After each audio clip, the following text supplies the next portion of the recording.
It's a journey that began long ago, beginning in backyards and venturing on to Friday nights underneath the lights. It's a journey that hasn't been easy. We're gonna fight to the end. We will not give up on each other. Paved with grit, determination, and dedication. Believing that good is not good enough. Tonight's your night. This is what matters. And that sacrifice will advance us to victory. We can do this. You just have to believe. This journey, we wouldn't trade for anything. Get this done. Because it has led us here to this moment. You have the opportunity to be great right now. This is our time to play for our team, our school, our town. This is it. This is what we play for.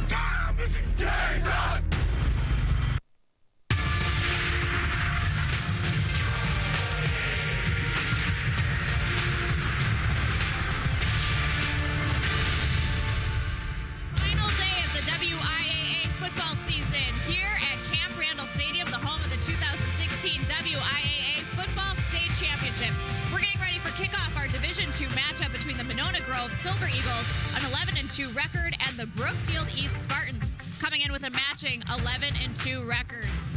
Good afternoon, everyone, from Camp Randall Stadium in Madison. I'm Sophia Minard, joined by my dad, Al Minard, head coach at Madison Edgewood. And as we get ready for this Division II title game, young coaches in both Scott Farley and Brendan Beckwith, Brookfield East, making their first trip to state. And as the wind starts to pick up here at Camp Randall, we've got two contrasting offenses. Yeah, we do. Both coaches have tweaked their offenses in the last couple of years. We got the Monona Grove spread offense with the read option, and they've got great receivers. And then Brookfield East with the pound it, with the big back. That'll be crucial for them to try to keep the Monona Grove offense off the field. So it'll be a lot of fun to watch these two offenses go to work. For more on the players to watch, we go up to our game announcers, Bob Brainerd and Bill Brophy. All right, thank you very much, Minards. Just to button up with what Al and Sophia talked about, Bill, these two offenses can be explosive. There's just a lot of good athletes on the football field in these backfields. No question. We'll see a punishing running back in Sam Santiago Lloyd, a two-time All-Stater, and a guy that likes to throw the ball over the yard, and Alec Ogden. We've got a lot of skill out in the field today. The weather could be a factor. The wind picking up, and that will affect Monona Grove's ability to pass the football more than it will Brookfield. The key about Sam Santiago Lloyd is that he's finally healthy, Bill. That's the key. He is now 100%. Again, he's a physical guy. You'll see him play defense as well, but he's a punishing running back, and I think one of the keys this afternoon is Brookfield, he's got to control the ball and keep Ogden and his friends off the field. And we saw it yesterday by Regis doing that just to Darlington, their high-powered Division VI foe, and won a state title because of it. And Alec Ogden at the controls for the Silver Eagles, one of the best QBs in the state. Well, Ogden's got 4 receivers that's got 28-plus catches. 3 of them were on the 4x100 track team at state last year, so they can fly. Ogden's got a big arm and has only thrown 2 interceptions all year. They're leaving, but believe me, the Silver Eagles will be back trying to get another gold ball to add to their trophy case. Brookfield East, here for the first time ever. Spartans and Silver Eagles clash at the camp.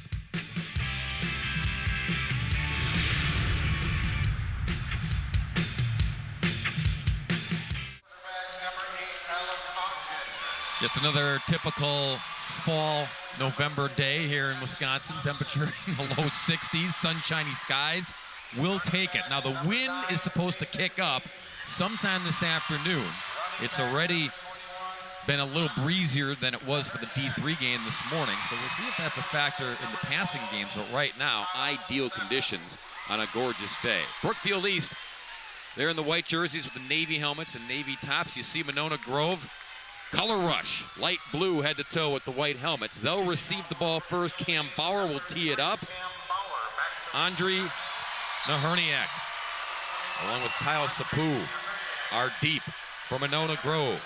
You can see the wind already being a factor. It's blowing the ball off the tee. Again, we talked about in the open, it's got a chance to be a factor. They're talking about wind advisories with winds up to 30 miles an hour later in the day, and already Brookfield East having a heck of a time keeping the ball on the tee. There you can see the wind whipping. It always swirls here at Camp Randall. And again, the way Ogden likes to throw the ball from Monona Grove, that could impact their game plan. So Bauer re-tees it. Spartans, for the first time ever, playing in the state football championship. And everyone making racket here for the kickoff. Division II title game underway. Fielded at the 10-yard line. And buried at the 22. Gang tackled there. And that's where the Silver Eagles will start off, 1st and 10. Our keys to the game brought to you by the Wisconsin Milk Marketing Board, Bill Brophy. Well, Santiago Lloyd, we've talked about already. They're going to have to do a good job of keeping him in line. Again, McComb East wants to control the ball and keep the Monona Grove offense off the field. They'd like to win the time of possession battle. In doing so, they'd like to limit Monona Grove's possessions. Brandon Beckwith, the second-year coach of the Silver Eagles, took over for Mike Stassi, who won a state title here in 2013. And the give straight ahead goes to Jackson Thompson. Over 1,200 yards rushing for Thompson this season. Broke his collarbone back in week 1 last year. Missed all of 2015. But stepping in this year to provide big yardage, and including right here, a first down run as Thompson bounces to the outside to the 38. Big yardage from a little guy. Jackson is just 5'9", 164 pounds, but you can see he's a scat back. And we've talked a lot about their passing game, and there's Ogden's impressive numbers. But Thompson can run the ball as well in this up-tempo offense. Ogden calls his own number here. Shake and tackles. Past the secondary. Finally dragged out of bounds in Brookfield East territory at the 41. Ogden's a good athlete. He ran for 560 yards this year, and he calls his own number there and moves the chains. This is what MG can do. They're high octane, no huddle. Get the defense back on its heels as much as you can. Brendan Beckwith, he was the D coordinator on the 2013 state champs team. As Ogden goes right side again, gain of about 5, maybe 6. And Alex, a basketball player in the winter. So he's very athletic. And you'll see him show off that arm here in a bit. 2nd down and 6. Hands it off this time. Good corral job by the East front. It includes Ron Edwards, Caleb Wright, Nick Williams, and Max Aslan. Good group up front. Coming, giving up just 9.9 a game are the Spartans. 3rd down and 6 here. 39-yard line.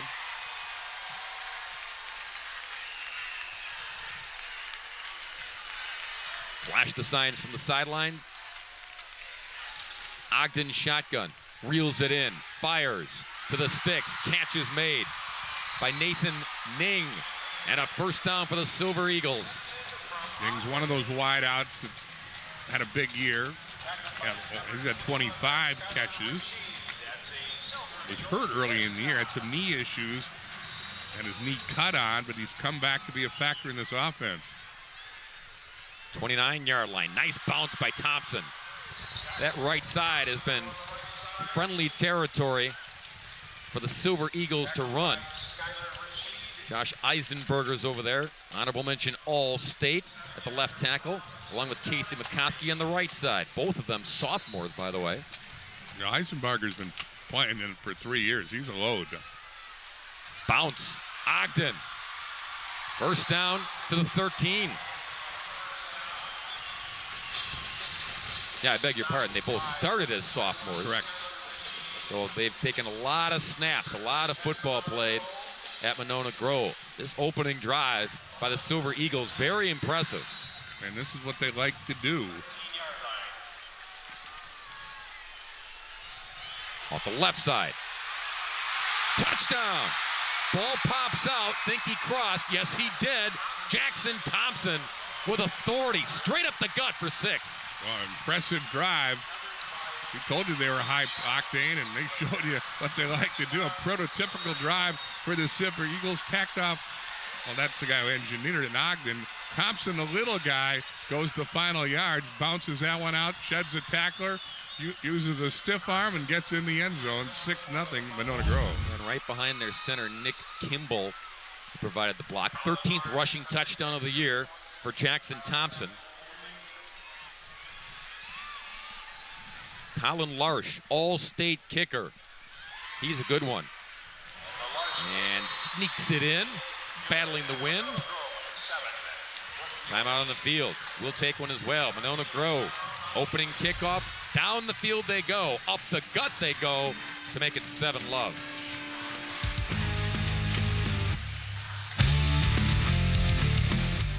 If you're Brookfield East, you have to focus a lot of attention on this backfield, Bill. Well, keep your eye on this guy and this guy. They make it happen. Fellow over here got to be aware of what's going to happen. Well, what's going to happen is a scoring play. As Thompson takes the handoff from Ogden on the read option, he sheds one tackler, uses that stiff arm to touchdown. He fumbles, but that was after he crossed the goal line. The officials signaled the score. That was the end of a 79-yard, 9-play drive, which took 2:24. And showed Brookfield East what Monona Grove would like to do all afternoon. They threw it once on the drive to pick up a first down. The rest was the backfield combination of Ogden and Thompson. Larsh will boot it to the Spartans. Justin Parbs, Cam McDonald are deep.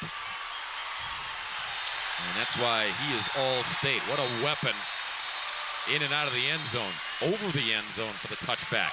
It is a rarity when Larsh allows the kick to be returned. And again, Larsh has got that wind at his back here in the first quarter. So now we see Sam Santiago Lloyd in the backfield, and his quarterback, his number is Jake Groff. This kid can run with the football too, and he is a load to bring down. 6'1", 200.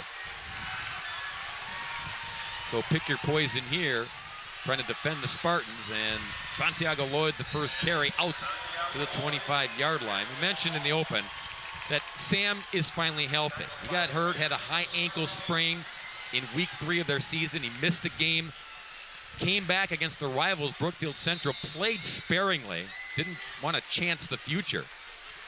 And then it was just small doses of number 7 as the season wore on, and they also play him at linebacker. He's a very good linebacker, but they picked spots to rest him there because they knew long haul they wanted him in the backfield. Santiago Lloyd, left side, got one there. Good convergent by the Silver Eagles.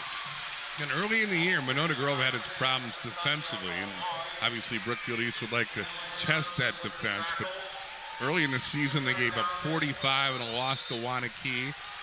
21, beating Oregon. I mean, Al Minter can tell you he had some success against his club. They put up 41 and losing a 1-point decision to the Silver Eagles. So Monona Grove has been vulnerable early. Their defense has got better as the year has gone on. 3rd and 4 for the Spartans. Groff will pitch it. And great tackle. Solo undercut by Jared Meyer. Honorable mention All-State. You can see why. That's a big body to bring down, and number 3 took care of it. And Meyer's their leading tackler. He leads in interceptions. He's a good athlete. He makes the play here at the bottom of your screen, reads this option perfectly, attacks Santiago Lloyd, and cuts his legs out. And Bill, that's how you have to bring number 7 down. You can't arm tackle a guy with the size, the power, and the speed of Santiago Lloyd. So proper technique by Meyer. Penalty flag here. First penalty of the day. Dead ball. False start on the offense. 5-yard penalty, 4th down. Our officials for this Division II championship, that's Lee Cornus. The white cap, he and his crew, and the rest of them there on your screen. 5-yard mark-off. Cam Bauer reels it in. Look out! It's munched in the end zone. Monona Grove got it. Touchdown! Willie Klein made the recovery in the end zone, but I think one of his partners made the block, and the Silver Eagles, with a big defensive play on special teams, has a 13-0 lead. And the Thunder Sticks are out in force. They brought heavy pressure right up the gut. And again, the guy who blocked the punt is the fella right there, number 80, Spencer Hampton. He didn't recover the fumble, but his teammate Klein was right there in pursuit. Larsh, another PAT. And the Silver Eagles getting it done on the offense, getting it done now with special teams after the defense causes a 3-and-out. Back in the end zone, Monona Grove. 14-0 Monona Grove. Here come the Silver Eagles, Bill. Well, big special teams play here by this guy. Keep your eye on him.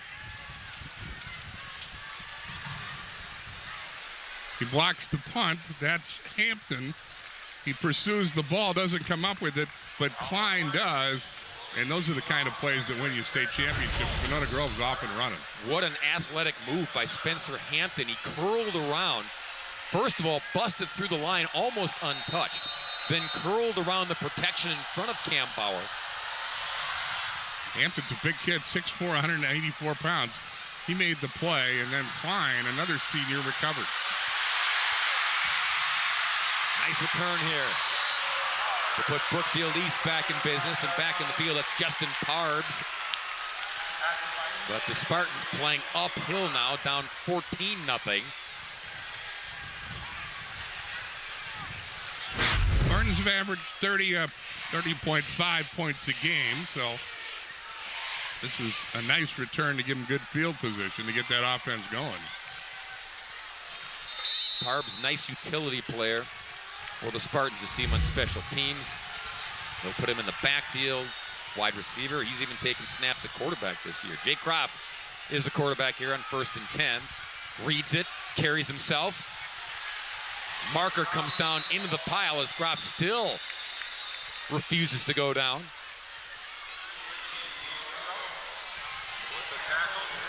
And Jake's a load in his own right. Yeah, I was going to say, he's a pretty good-sized kid at 6'1", 200 pounds. And someone grabbing the cage by Monona Grove will cost them. Yeah, it's going to give Brookfield East the first down of the afternoon. Jake Groff was playing other positions for Brookfield East before he took over the quarterback spot. 5-yard penalty. Former head coach Tom Swiddle, as you check out the infraction here. I take that back. The 5-yard variation of the face mask. And because it's only a 5-yard penalty, they're a yard shy of the first down. It brings up 1st down and 1. We'll finish up the Jake Groff story here after this play. And Groff will get the 1st down. Up and over midfield to the 49. So Groff was playing other positions because former head coach at Brookfield East, Tom Swiddle, had his son T.C. Swiddle, much smaller, much more compact, but a great quarterback who ran the read option. So he was at the controls when T.C. graduated. Then Jake patiently awaited his turn, and it comes during a championship run here in 2016. 1st and 10 at the 49 of Monona Grove. Santiago Lloyd for a yard. Last year, when he was healthy, Santiago Lloyd, over 2,200 rushing yards and 31 rushing touchdowns. He was All-State both ways as a running back and a linebacker a season ago. This year, All-State first team in the backfield. Sam is 5'11", 235. You had a pretty good shot of him there. He's pretty well built and a punishing guy to bring down. 2nd down and 9 for East. Santiago Lloyd tripped up. Again, if you're going to bring down that big locomotive, you got to do it low. And Tyrese Ostrowski did just that. Tyrese is a senior. He knifes in here and does just what Bob said, grabs an ankle and brings down the big running back. This linebacking core, Ostrowski, Dylan Johnson, Duncan Crook, they're not very big, but they are quick, and they use that quickness to their advantage. 3rd down and 9. Groff, straight up the gut. Gets level at the 43, shy of the first down. On top of him, Marcus Wallace, and that's a big body. Bringing down another big body. It's fourth. Interesting call coming here for the first-year head coach, Ben Farley. They're at the 43. Fourth down. I think he's going for it. We're not going to play a field position game with that high-octane Monona Grove offense on the other end. And after that last punt, maybe some reservations. So no punt. They will go for it. Needing 4 to keep the drive alive. Parbs in motion. Groff can pitch it and does. Santiago Lloyd, running room. Cuts back, 20, 15. And brought down, but a big run by Sam Santiago Lloyd. Great execution of the option there by Groff and Santiago Lloyd to get the outside. And then with the pitch, Santiago Lloyd showed his speed and picks up a huge first down. The bonus is they're inside the red zone. 28-yard pickup for Santiago Lloyd. And because they're both big, both thick, and both dangerous running the football, Silver Eagles had to respect both of them. In the red zone. Sam, straight ahead dive, up and over the 10 to the 9. Good answer here by the Spartans after Monona Grove gets the special team play. Brookfield East needed something good to happen. It is on this march. It's a sudden shock to your system, no doubt, for the first-timers here at State, but staying poised here and knocking on the door. 2nd and 4 at the 9. Santiago Lloyd lowers the head down to the 6-yard line, about 1.5 yards shy. It'll be 3rd down. Groff does a good job handling the ball back there, and he's proven he can run the football, so you got to honor that as well as the big back. Their quarterback, Groff, wasn't healthy all season long. Started every game, but knocked out in week 5 with an AC sprain. Battled his way back. Direct snap to Santiago Lloyd. They added this to their offensive repertoire in the postseason. Power football there with the 3 backs leading the way behind the big line for Santiago Lloyd. And the mark was not real gracious if you're a Brookfield East fan. It's going to be 4th and short. They're going for it again on 4th down. Second time on this mark. Keep the jumbo package in there. Snap it right to number 7. 4th and less than 1 yard. Sam bouncing into the end zone for the touchdown. That was all Sam Santiago Lloyd. Not much blocking for him to lean on in front. He just willed himself to not only get the first down, but the touchdown. And he was patient. He waited for things to happen before he takes it outside. As you can see, waits for the block from 34, then shrugs off 1, 2 tacklers and into the end zone. That's why he's an all-stater, and Brookfield East with a much-needed score and pulled within 14-6. 34 is Ron Edwards. 59, Nick Williams. Those guys play defense, but they bring them in for the beef on the offense. And that package, again, that they didn't do during the regular season, didn't have to, but a little wrinkle in the postseason run here. That included wins over Cedarburg, Menominee Falls, their rivals, Brookfield Central, that they shut out 21-0, and Menominee to get here to State. Been a timeout taken by Monona Grove, by the way, as you look at Santiago Lloyd, and some of our fellas in the truck think he's a new version of the Heisman Trophy winner. At times, yeah, you see a little bit of it. And just a great kid, you know, team kid, passes all the accolades to his line and his teammates. Kind of tries to shy away from the attention, but it's hard when you do as much damage as he does. Funky motion or funky formation here on the point after. Now they shift to a more conventional look. Yep. Back to Cam Bauer with Jake Groff to tee it up.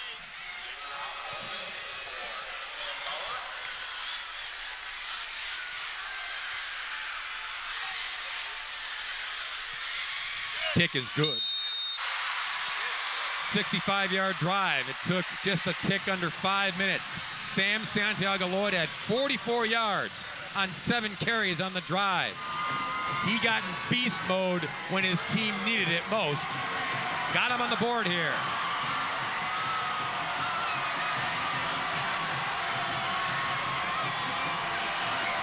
And big turnouts for both the Silver Eagles and Spartans. I saw the buses unloading.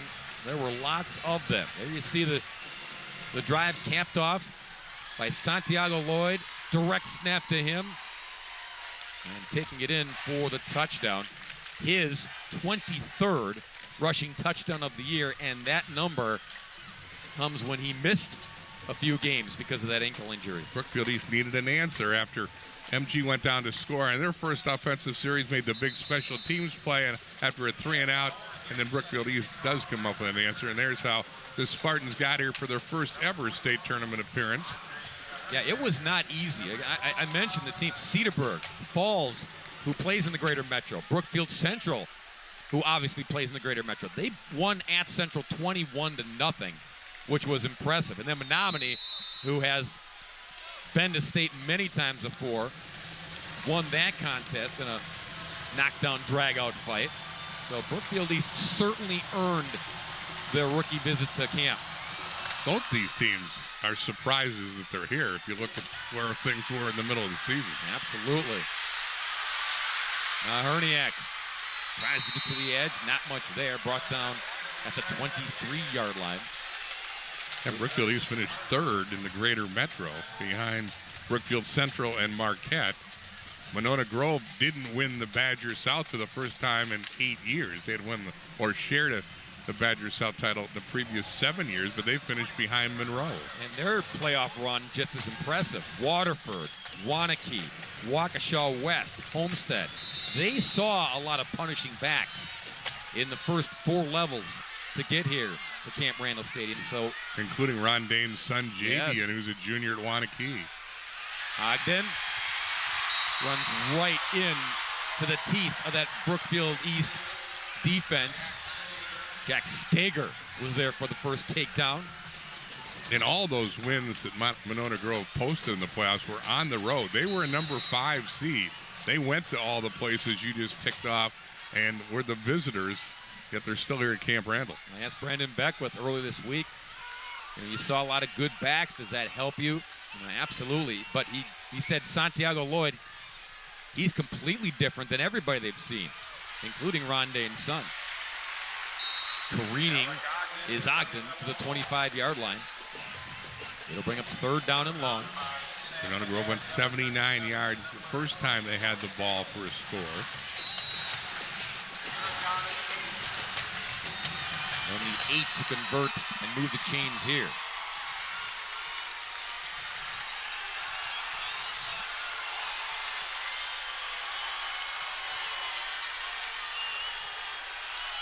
Ogden peeks back over.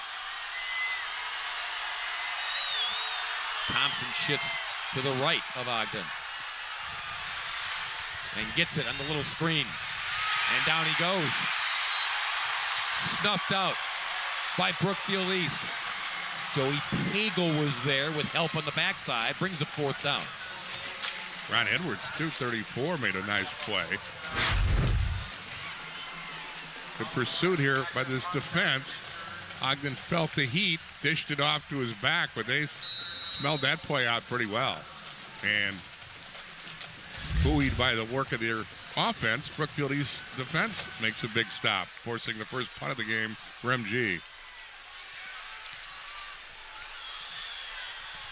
Barsh gets it off.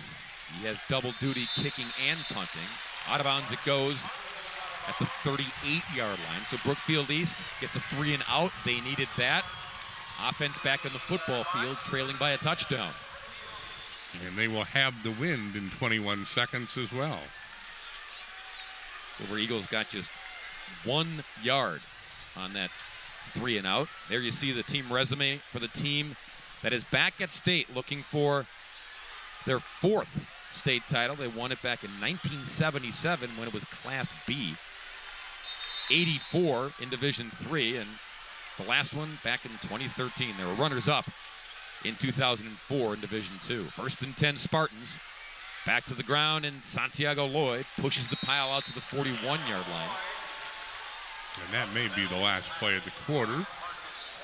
Field East doesn't have the hurry-up offense that their opponents do. I think they'll regroup and meet with their coaches. Down a touchdown after the first quarter. We flip sides. Silver Eagles 14, Spartans 7. You're watching the WIAA Division II State Championship on Fox Sports.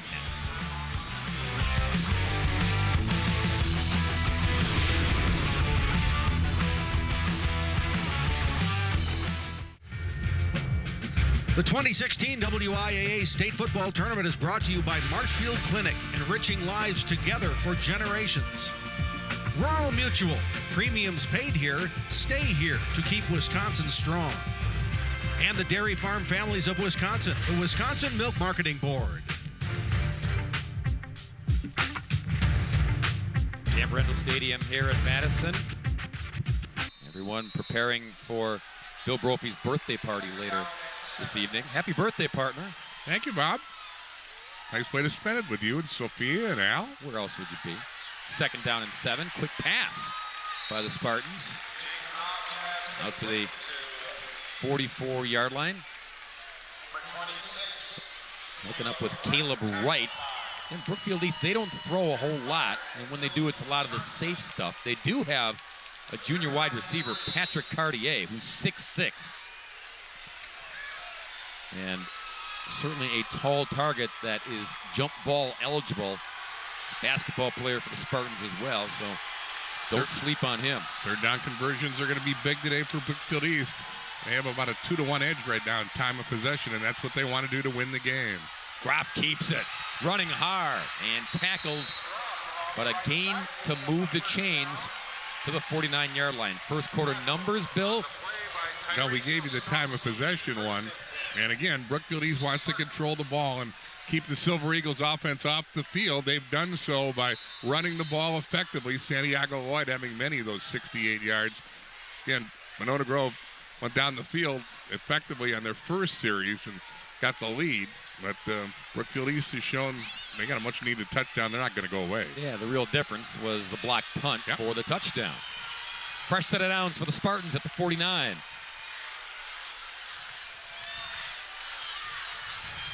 Santiago Lloyd up and over all the traffic to the 46-yard line. I think we've established what both offenses would like to do. Run the ball some more. If you're Brookfield East, give the ball to that guy, number 7.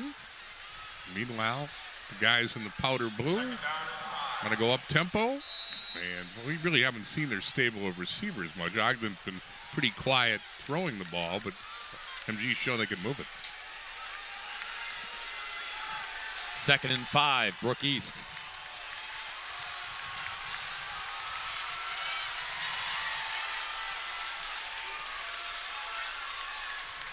Groff. Big hole. 30-25. Cuts back to the 20. Groff still on his feet. Finally tackled at the 6.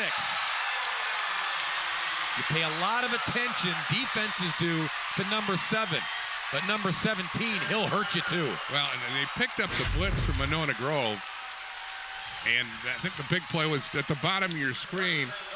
Number 78, Connor Lynch, picked up Crail, the blitzing linebacker, and Groff made a cut to the outside and picked up significant yardage. They're in the red zone again. Direct snap. Santiago Lloyd.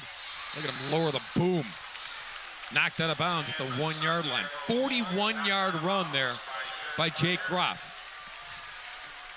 And Brook East knocking on the door here, looking to tie this one up in the second quarter. Jared Meyer paid the price to bring down Santiago Lloyd at the 1. Boy, he is a load. And again, the big bodies, the guys on defense, in the backfield on offense. Sam moving his own bodies and his own into the end zone for his second touchdown. PAT away from tying it. Yeah, he has followed big old 59 Nicholas Williams, 5'10", 315 pounds, and 34, give him credit as well, Ron Edwards, the defensive player, but those are guys have a real presence. There's 59. He's a large man, and he provided the path for Santiago Lloyd to score for the second time. Sam just stick the forearm out and say, get out of my way. Thanks for the blocking. I'll take it from here, as Bauer will look to tie it up. And he does, even at 14. 7 plays, 62 yards. Sam Santiago Lloyd back in the end zone again. We're all even in Madison. When they get close, they go to that direct snap package, the beefy package in the backfield. There you see the latest scoring drive, and give credit to Brookfield East, Bill. Down a quick 14-0 in the first quarter. They did not blink. Now 14 unanswered, and then giving you a heavy dose of Santiago Lloyd. He's getting some medical attention there, a little tape on the arm as he gets a much-deserved rest. Herniak and Sapu looking into the sun, getting ready to take this kick. And the wind blowing the ball off the tee. That's been rectified. Bauer to boot. Knuckleball. Into the end zone it goes. Biggest change from yesterday to today. I don't think anybody ever kicked the ball deep yesterday. It was like there was squib kicks everywhere, and the wind wasn't a factor yesterday, which I thought was a silly strategy. You might as well kick the ball out of bounds and give the team take the penalty and give their opponent the ball in the 35. We were seeing whip kicks, and teams were taking over at about the 40 and 45, and that was the coaching strategy. I thought puzzling, and it was in every one of the 4 games. Yeah, you are correct, sir. But today they're with Larch, and now the Brookfield East kicker, they're kicking it deep. Tried to do a quick hitter there to Mitch Kelsey, and Ogden can't connect. Kelsey is the former quarterback at Monona Grove from last season. He got hurt, and that's what opened the door for Alec to take the controls. Yeah, Kelsey blew out a knee, had surgery, came back. I actually saw Monona Grove in the first game of the season, and Kelsey played 3 snaps at quarterback. He was a running specialist. Ogden came in and threw the ball and won the job. But going into the training camp, and even that first game, they were 1-1A as the quarterbacks for the Silver Eagles. Ogden looking to run, throws, man wide open. This will be 6. That's Herniak. Nobody's going to catch him. He's the track guy, and he's also giving MG the lead. 80-yard hookup. Back in front, Monona Grove. Now Brookfield East bid on the quarterback run, and the Herniak, who you have to account for at all times, sneaks behind the defense. Ogden looked like he was going to run. Instead, he had a man wide open. And again, the Herniak, who ran 3 events at state track last year, wasn't going to be caught with that kind of lead. 14th receiving touchdown for Herniak.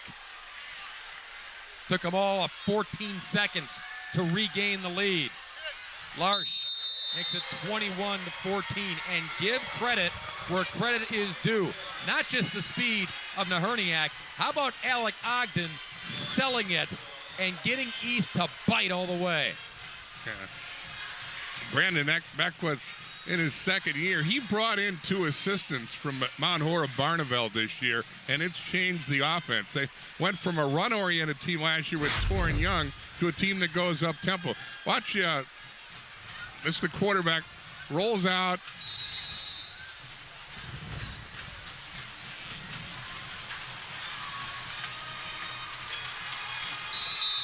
You can see that poor Jay Van Hurt didn't know what to do there. He thought Ogden was going to keep the ball. He bid on the run. The Herniak's got behind Van Aert, and man, nobody was going to catch Herniak. Just good look at Herniak. He's a goaltender in hockey, Bob. You'll be happy to know that. His mother is the chair or the head of the drama department at Monona Grove High School. So Herniak's also the lead in a lot of plays at the school. And his sister is Cinderella. She is touring with the Broadway tour. She was on Broadway. Now they're touring the country, but she is Cinderella. The Cinderella? She is Cinderella. I hate her sisters, by the way. Well, the Herniak with a Cinderella story here at Camp Randall is giving MG the lead. Okay. All that setup. It took a while. We got there. Ogden now 3 of 4 for 89 yards, and that got 80 of it on that wide open heave to Herniak. And Silver Eagles back in front. But Herniak's a great athlete, as I say. Oh, yeah.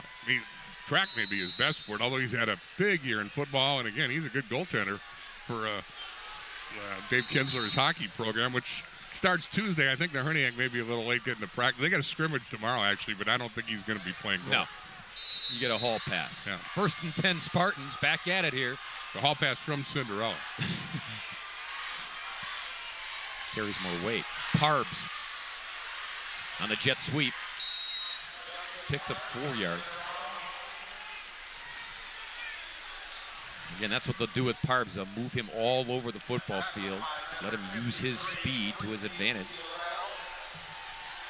2nd and 6 East. Spartans had an answer last time MG took the lead. They got back to even. And they've showed a lot of patience and poise this afternoon. I think most people felt this would be a high-scoring game, and it certainly has all the earmarks thus far. 2nd and 6, 24-yard line. Graf, Santiago Lloyd, Sam. To the 28. It'll be 3rd and 2. The thing about Sam Santiago Lloyd, you see the size, okay, you know there's going to be punishing runs. But he's also got nimble feet. He's got great speed when he gets out in the open. So that's what makes him even more dangerous. Try to bring him down. But if you don't, you better not slow down, because 7 has some jets too. Complete package in the backfield for Brook East. 3rd and 2 here. Graf reels it in. Good call. 1st down to 34. Well, Graf keeps you honest when you key on the running back. And as you pointed out, he's no little fella. He's a physical presence out there, and had some big runs already this afternoon.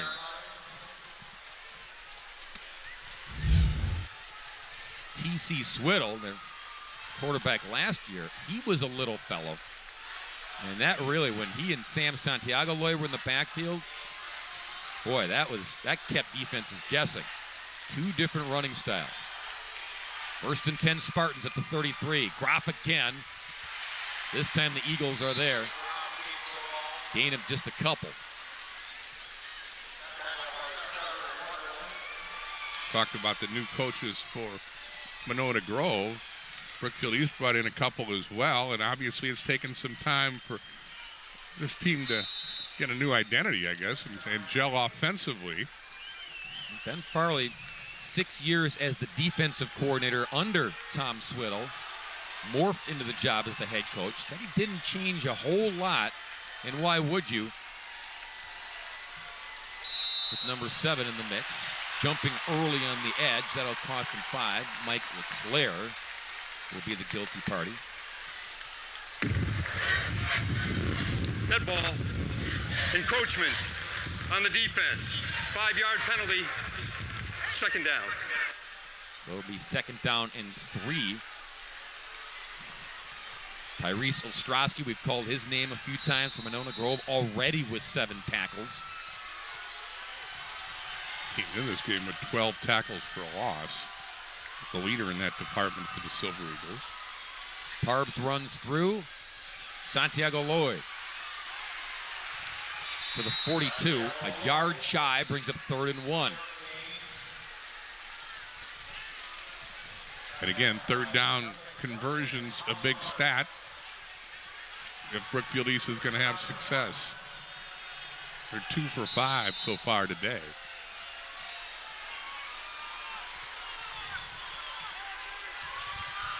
They face a big third down here and like to move the sticks and keep Monona Grove's offense off the field. Jumbo package. Santiago Lloyd.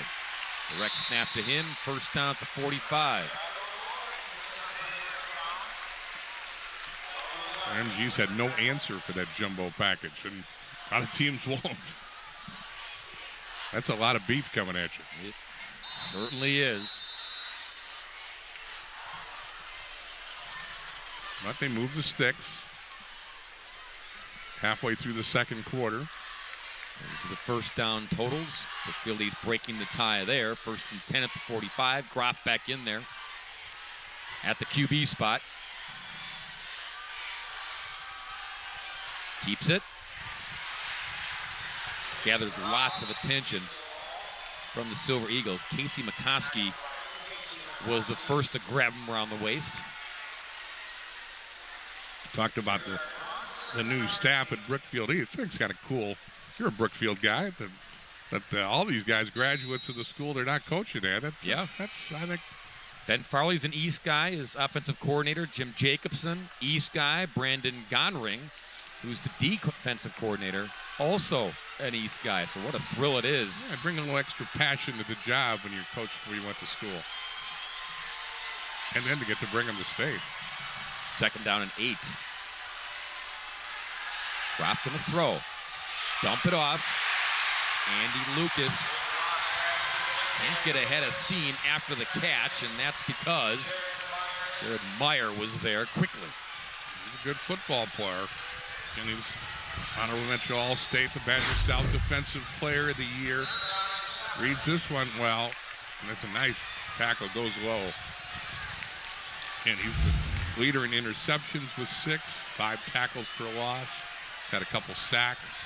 He's just a good football player. One of 5 guys in this team that'll play basketball for Zan Zwiefel's hoops team, which is practicing. He says practice hasn't been real good this week because we haven't had a lot of guys there. Yeah, need some more bodies. 3rd down run. Groff gets up and over midfield, but it forces a 4th down. About 3.5, maybe 4 to pick it up. We saw Farley go for it, a similar place in the field in the first quarter. He's going to send the punting unit in here, though. Going to play a little more field position game with the wind at Brookfield East back. Groff and Santiago Lloyd almost dead even in their rushing attack. QB with 74 yards. Sam's got 71 and the 2 touchdowns. Last punt got blocked. Bauer's averaged 33 here. Now they Bauer comes under center. And Grove's going to call a timeout. Yeah, a good call there by Beckwith as his team, this is a football term, was discombobulated by the shifting. I think a lot of people here at Camp Randall were surprised to see that shift, but Beckwith calls the timeout to get everybody on the same page, and I would think defend against a 4th down play, which is not going to be a punt. Here's a look at Beckwith. Again, only the 7th coach in the 61-year history of Monona Grove. John Clement was there the longest time. But Brandon was the D coordinator, as Bob mentioned earlier, back in 2013 when they won. Mike Stassi was the head coach then. He's a UW guy, an alum of Monona Grove back in 1996, and he's been there for 11 years. How cool is it that the 2 head coaches are alums of these schools? They bleed Columbia blue and navy blue. So you saw Cam Bauer come under center. This is the last time he tried to punt. Didn't end up so well. And if anything, you got Monona Grove to burn a timeout. Now Sam Santiago Lloyd runs in, out of the timeout. 4th and 3. Sam got the first down. Up and over the 45. And you talk about wrinkles. Brookfield East is throwing all of the playbook out at the Silver Eagles here. But Dan Smith had a shot at Santiago Lloyd in the backfield and couldn't bring the big back down. He avoids this tackle in the backfield here, right by the flying W with a stiff arm, and then gets the first down. A big play by the All-State back. That was an All-State stiff arm by Sam Santiago Lloyd. My goodness. So another fourth down conversion. They're not 2 for 2 in that category today. Keeps the drive alive. 44-yard line. 1st and 10. Groff back in there at quarterback. He keeps it. Leans his way close to the 4-yard line. And what Brookfield East did out of the timeout, they all waited on the sideline. Waited until the official told them to come in. And then the whole group, that jumbled group, ran out there and kind of caught the Silver Eagles by surprise. And as an additional bonus, as you said, it also forced MG to burn a timeout. And then still surprised them. 2nd and 7. Santiago Lloyd tripped up as we play the last 2.5 minutes. Brookfield East with all its timeouts. Monona Grove now but one. And here's another 3rd down that the Spartans need to convert to keep the football. Time of possession is tilted about 75% in favor of Brookfield East. And that's what Brookfield East wants to do, play a game of keep away. That's why they're taking their time here. If they have to give up the football to Monona, they don't want the Silver Eagles to have much time to play with it. Probably 4-down territory here. 3rd and 4, they'll try to convert. Groff cuts it back. 1st down to 33. And again, with Santiago Lloyd on that edge, you can't just let him drift because Groff, if he pitches it there, it's even more trouble. And now 4 of 8 on 3rd down conversions, 2 of 2 on 4th down conversions, thus the big edge in time of possession. Look at the running attack by Brookfield East. Right in their wheelhouse. Groff's only thrown it twice. And Groff keeps it and gets bounced back after a gain of 1. That play might have been a mix-up. Looked like he wanted to shove it into the belly of Santiago Lloyd. Now a timeout, Brookfield East, and we'll take it with them. $1:26 to go before halftime. East on the move, trailing by 7 on the scoreboard. Brandon Beckwith looking for his Silver Eagles defense to get a stop here so they can keep the lead going to the locker room at halftime. Ben Farley's offense, they've chewed up over 8 minutes on the clock on this drive. That's how far they need to go to put it back in the end zone. Groff, 2nd down carry, picks up another 1st down to the 22. One of the few first downs they've picked up, though, on 2nd down. Pretty much just chewed things up about 3 and 4 yards to the crack, but they moved the chains again. No timeout coming here. Again, in high school ball, this clock stops after every 1st down so they can move the chains. 2 timeouts remaining for Ben Farley in his back pocket. 1st and 10 at the 22. Groff tries to cut back. Nothing there. Good pursuit by the Silver Eagles. That was Quincy DiLoretto on the stop. And timeout Brookfield East. They've got 1 left. 8th tackle for a loss this year by DiLoretto. He's just a junior. Excuse me, he's a senior. This is a senior-dominated team. And then some. Bill and I are not weathermen, but we're going to talk about it a lot here the rest of the day because the wind has picked up. We talked about it at the kickoff. It's starting to gust a little more here in the 2nd quarter. Going to play havoc with passes and field goal attempts. And that shot pretty much tells you it is going to be a factor for the rest of this tournament. Yesterday, the weather word was mild, balmy. Today, it is windy because the cool stuff is coming, Bob. It's sunsplash, thank goodness. But yes, it is. We'll take that. Yeah. But it's also breezy. Look at this drive so far. Very impressive.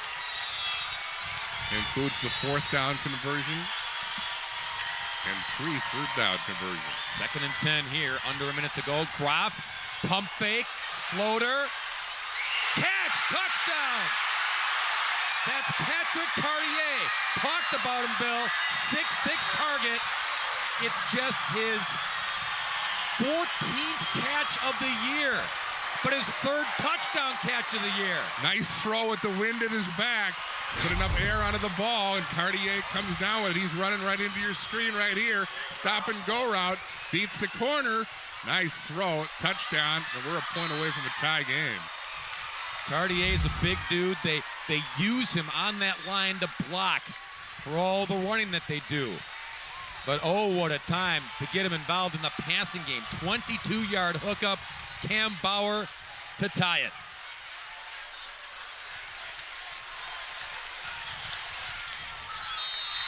$21 apiece. 17 plays, Bill. 80 yards they went. 8:41 taken off the clock. That's how you get it done. I don't care what level you're at. That's an impressive drive. And again, Graf's only thrown it 3 times, but this is a strike. Again, he pump fakes. The corner bites on it. Cartier gets behind the corner. Cole Larsh and makes a nice catch, but that's a well-thrown ball by a guy who's known more for his feet than his arm. Larsh has no chance after he bit on the pump fake. And there's the numbers on. It's an impressive drive as you'll ever see. Both in its distance, the number of plays, but the time off the clock. Perfection for the Spartans, and Cartier, he can do a little dance there to celebrate. He'll be excused from basketball practice this past week as well. Get after it on Monday for the Spartans. To only 50 ticks left on the clock before halftime. Let's see what type of field possession Ogden gets after the kickoff. The aforementioned wind is at the back of Brookfield East, so he's got a chance to kick this one into the end zone. Now Herniak and Sapu deep once again. At the 8. Still navigating. Sapu takes it out to the 37-yard line. 43 left, 1 timeout left. And remember, Colin Larch is the best kicker in the state. He's Monona Grove's guy. 6 for 9 in field goals this year. And all-state kicker already been offered a preferred walk-on status to come to Wisconsin next season. So he's a weapon at Monona Grove's disposal here in the final 43 seconds. They have but 1 timeout. He's 6 for 9 in field goal tries this year. They hand it off, and good running room there. Brought down to 39. Thompson didn't get out of bounds, so the clock rolls. And there's your timeout. Your last one has to be burned there with 30 seconds left. What Monona Grove does to end every practice, they tee it up for Larsh, and he tries a 52-yard field goal. Sometimes he makes them, sometimes short or wide, but they don't have a wind machine at MG, though. Well, yeah, that's the issue there, budgets and all. But Brandon Beckwith says we do that because he says, look, sometimes we may need that, and we want to show everybody that, hey, our guy, if we get him close enough, even 52, he gives us a chance, gives us a shot. So they're thinking that right here. They're going back to the end of their practice habits to try to get it downfield, just get it within 52, and then turn your all-state kicker loose. And you would think that's the goal here, without a timeout and only 32 seconds left, to give Larch a chance. And with Ogden's arm and the weapons at his disposal as receivers, they do have a chance. Ogden's pretty good at running the 2-minute drill. 2nd down and 8. High snap, ball loose. Still on the turf. And Monona Grove came up with it. That may end the field goal idea. Skylar Rashid there, number 21. Body language told it all. He thought he should have recovered the loose ball. And I think Brandon Beckwith says, we're going to take a tie to the locker room. I don't think they're going to run another play after that near-miss turnover. Indeed, that'll be the last play of the half. A fun one to watch. Spartans had the football for over 18 minutes. Monona Grove just 5. But what matters is the scoreboard. They're even up at 21 apiece in this D2 state championship. We're at halftime. Halftime of the Division II state championship game. A good one going here between Monona Grove and Brookfield East. We are all even at 21 as we wrap up the final day of the WIAA football state championships. Back here at Camp Randall, I'm Sophia Minert, joined by Wade Lebecki, WIAA Deputy Director, and the football czar here in the state of Wisconsin. And Wade, certainly this tournament is always one of the highlights of the fall season, but there's so much work that goes behind the scenes to put on a great tournament like this one. Right, we actually will start right after the tournament's over. We'll give each coach, each athletic director in school, and many of the workers and the officials the opportunity to provide feedback to us on how we can improve the tournament. And we just put that together. We'll evaluate it with the coaches in December. Then we'll move on into August, and we'll start taking applications for the officials to have playoff availability to work levels 1, 2, 3, 4, and the state championship. And then during this year, we'll go out and actually observe the officials, begin in October, and we come down here and we finish it off. Well, this is always one of the highlights of the fall, and there's so many people that put in a lot of hours to put these tournaments together. And we want to give a special mention, a special tip of the cap to Gary Colpine, the on-site coordinator, his wife Connie, together 35, 41 years of service with WIAA and working these state tournaments, and just what an incredible job they do. Right, and Gary's done a wonderful job for us. He had 41 years in. He's worked the state championships since they began. He's also worked our hockey championships and some of the other tournaments. And Connie's been helping him for 35 years. They've done a wonderful job. Gary's been our on-site coordinator since 2001, and they're gonna retire on us. We've got special people who take over, but they are very special people to the WIAA. Well, certainly we give our best to Gary and Connie. Thank you so much to them for their service in all the WIAA state tournaments. So Wade, thanks so much for joining us. Thanks for all you do for football. And we'll be back with more halftime coverage here at Camp Randall. We continue the WIAA football state championships. Again, it's halftime here of the Division II game, 21-21 between Monona Grove and Brookfield East. The beauty of high school sports, everybody gets involved. We're enjoying halftime coverage here at Camp Randall, the Division II state championship, 21-21 between Monona Grove and Brookfield East. Back here at Camp Randall, joined now by Al Minert, and we talked about it at the start of this game, how these two offenses, very contrasting styles, and really as we sit here at the half, both have executed their game plans about as well as they would want. The big one that jumps out with Brookfield East is just how much time they've been able to grind off the clock with long drives. And that last drive especially, 18 plays, nearly 9 minutes long, ending with the passing touchdown. They're now tied 21-21. Yeah, it's 18 and a half minutes of possession to 5.5, exactly what the Brookfield East plan of attack was. They got the bonus with the play-action pass, perfectly thrown for a touchdown there. Monona Grove's hung in. They got the big play in the kicking game with the block punt for a touchdown. So we haven't had any turnovers yet, so that's something to watch.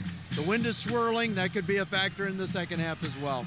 And certainly Sam Santiago Lloyd for Brookfield East. Monona Grove just doesn't seem to know how to handle that jumbo package with him. And if you look, conversely, for Brookfield East, how they handle the quick attack of Monona Grove.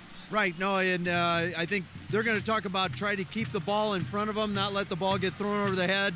Monona Grove had a beautiful play-action call there, and I think what they just got to try to get the penetration and get to Santiago before he gets to the line of scrimmage and get him low. All right, so we'll continue with our halftime coverage here at Camp Randall. We've got a good one going here in the Division II state title game between Monona Grove and Brookfield East. So we'll continue our halftime coverage here at Camp Randall. When we come back, it'll be Bob Brainerd and Bill Brophy taking a look at the first half. We're back at Camp Randall Stadium in Madison, Wisconsin. Terrific first half of football in this D2 title tilt. Monona Grove 21, Brookfield East 21. Bob Brainerd, Bill Brophy, our entire crew here in Madison. Happy you're joining us, watching this. It's been a fun one, Bill, and it's showing that two different offensive approaches can really work in the same game. Yeah, I think coaches, they got to be happy. Their teams did what they wanted them to do. And the stars have come out to shine, too. Everybody who's an all-stater has had a big half. We've seen Santiago Lloyd, everything is advertised. He's a two-time all-state running back. Ogden can throw the ball. Monona Grove came up with a spectacular special teams play that resulted in points. Lots of things happened, and again, we've got an interesting second half with the wind swirling, the sun out, hard hits. That's what state tournament's supposed to be about. Let's put pictures to what Bill is talking about. It looked like Monona Grove might run away and hide because down the field they go, into the end zone they go, 7-0. But it's what happened after this, Bill, that really looked like it was going to turn the table. Yeah, Spencer Hampton makes a big special teams play there.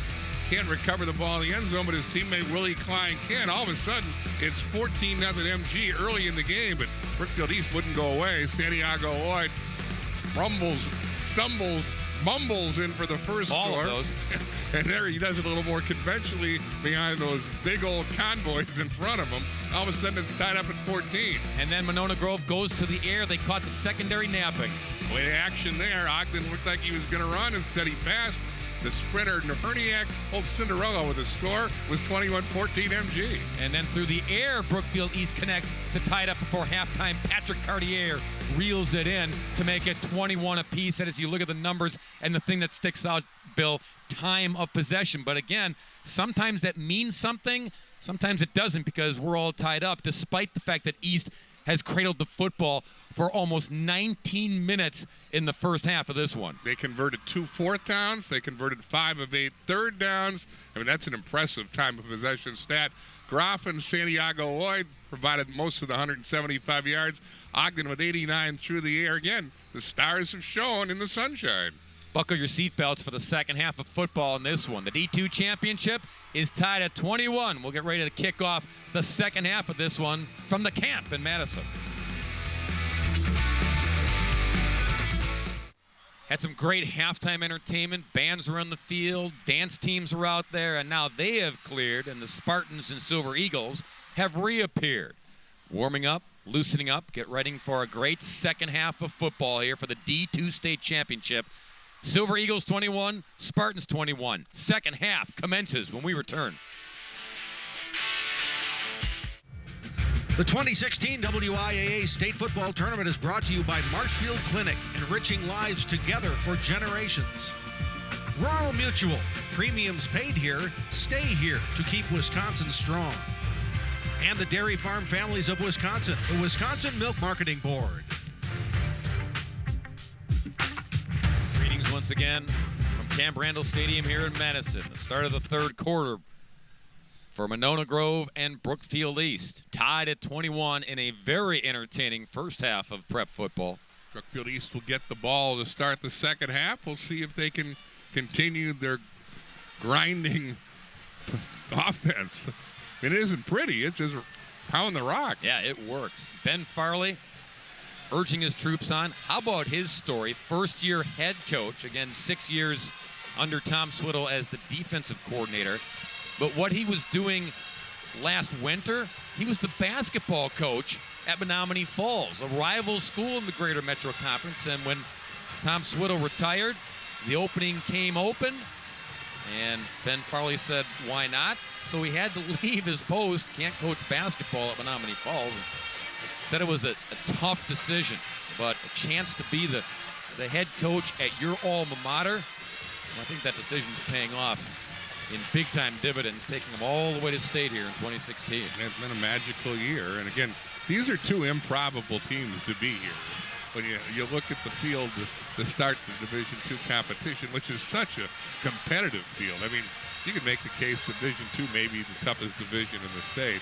And again, MG was a 5 seed. They weren't happy about having to go on the road in the first round, but they've won wherever they've played, and they're even here in the state title game against the Brookfield East team that came in third in their conference. And to knock off their rivals at Brookfield Central, shut them out 21-0. Had to travel to Stevens Point for a level 4 matchup to meet Menominee, who's always battle-tested. They've been to state, survived there 20-13. Barch is going to kick off into that wind. Again, he prides himself in the fact that he can kick the ball in the end zone. This may be a challenge, having Hunter Maroney hold the ball for him on the second half kickoff. Parbs and Cam McDonald are deep for Brook East. Third quarter is underway. Into the end zone. And again, in high school rules, if you kick the ball in the end zone, it's an automatic touchback. First half possessions for the Spartans. Once they were able to hang on to the football, see the block punt, but after that, boy, they hung on for big chunks of time. And that was quite an answer after the 3 and out and the block punt. Had to be a little demoralized, but they sucked it up, kept their poise, and went touchdown, touchdown, touchdown with the last 3 drives all taking a lot of time off the clock. Graff and Santiago Lloyd both toting the rock with efficiency. 1st and 10 at the 20.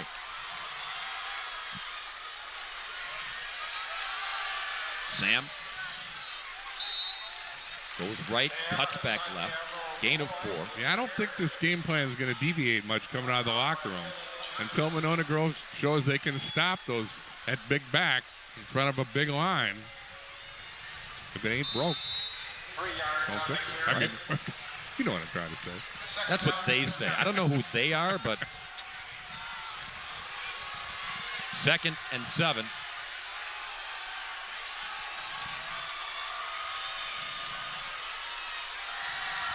Santiago Lloyd again. Good convergence by the Silver Eagles, again to undercut number 7. That was Josh Eisenbarger who came in and executed the cut block and brought down the big back. Again, they list him at 5'11", 235. Got a little Eddie Lacy in him, don't you know? Sure. See that. I can see the Dane comparison that our crew is talking about. 3rd and 6 here. Santiago Lloyd. Arm extended to move the blocking. And let's see the mark here. Yard shy. Yeah, I think so. 4th and 1. I think I misspoke at halftime. I shorted Brookfield East 1 4th down conversion. They're 3 of 3 today. That's been part of their success. But here, instead of being wacky and going for it on 4th and 1 from their own 29, they'll apparently punt the football. Although we have seen lots of things happen with the punter back. We've seen one block punt and then a shift, and Boyd ended up carrying the ball. Bauer gets this one away. Now Herniak will let it bounce.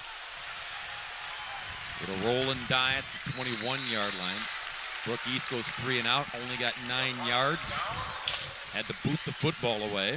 That's the first defensive stop for Monona Grove since early in the ballgame.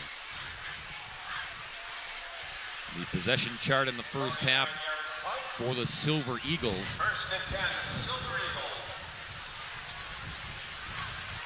They went downfield and scored 79 yards. Thompson doing the honors on the first drive. Then they went 3 and out, hit the long bomb from Ogden into Herniak, and basically did nothing in the final 30 seconds of the first half. And you mix in the touchdown off the block punt, and that's where we get 21 apiece. Jackson Thompson on the first carry there. That first drive was a prototypical up-tempo, no-huddle, put the defense back at its heels. Since then, MG hasn't been as effective. They want to reestablish that. Thompson, good head of steam there. And running room on the right side, out to the 38-yard line. 1st down, Monona Grove. Thompson's a different back than the Monona Grove's big back last year. Torrin Young was just a load, kind of in the Santiago Lloyd mold. He's now at Iowa. He ran for 2,500 yards and 28 touchdowns a year ago, the Badger Conference Player of the Year. Quick hitter, and it's intercepted off the deflection. Picked off by Brookfield East and Nick Krull. Played it off the bounce into his mitts. Turnover, Silver Eagles.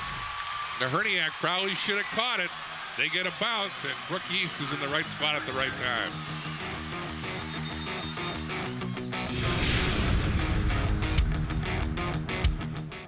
That's the first turnover of the game, by the way, and Al Minert indicated at halftime turnovers could be one of the keys to who wins this game. Here's what's happened so far. Catholic Memorial, congratulations. The Crusaders win the D3 title. A rematch with Notre Dame, and this time Catholic Memorial comes out in front. Later today, Bill and I will have the call for the D1 championship.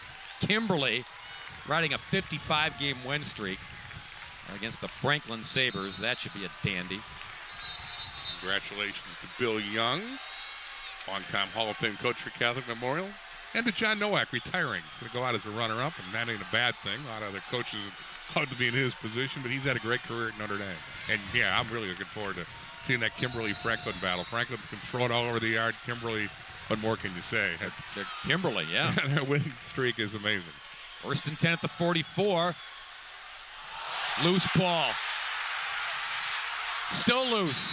I think Sam Santiago-Lloyd got it, but Brookfield East tried a little trickery out of the timeout, the TV timeout, and Monona Grove, they snuffed it out. A little exotic here. They fake the reverse, then the pitch to Santiago-Lloyd goes for naught, and there's a scramble. I think Jared Meyer thought he should have recovered that. He had a real crack at it, but Brookfield East comes up with the ball. It's a significant loss, but no turnover. Meyer's the one who got his mitts on there and deflected it, disrupted the whole thing. So a loss of 8 makes it 2nd and 18.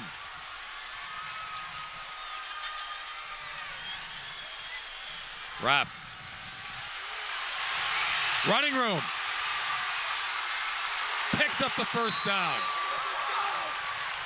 17 is not that fleet of foot, but just so strong and so patient in his runs, Bill. Well, again, we talked a lot about Santiago-Lloyd, but he makes it go.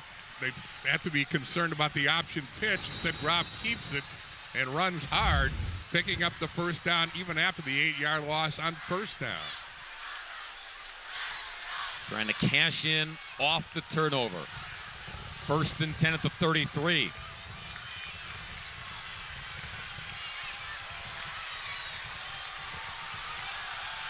Santiago-Lloyd to the 30. Before we took that media timeout, Brook East was ready to rock and roll, and you saw why. They knew exactly what they were going to try to run, try to catch Monona Grove after the turnover with a little razzle-dazzle.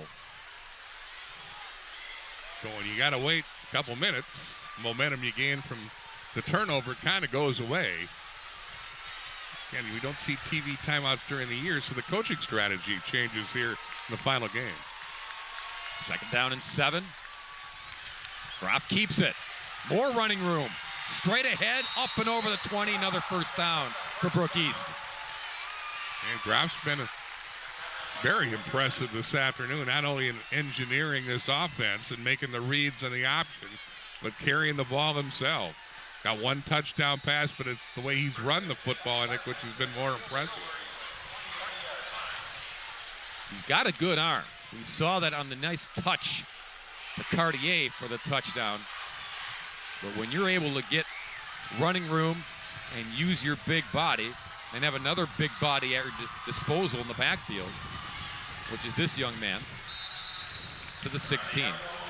Then you play on your strengths, and that's what Brookfield East is doing here this afternoon. And again, keeping MG's high-powered offense off the field. 208 yards rushing now for Brookfield East as a team. They're averaging just over 5 yards a carry. That's a lot. 2nd and 6 here.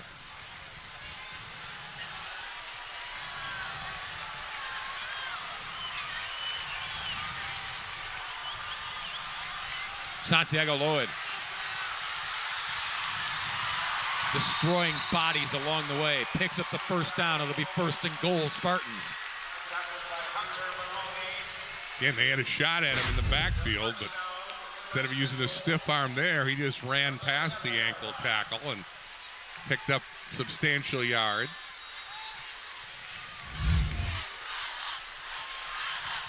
I think it was Willie Klein that had the shot at him for a loss. Pick your poison.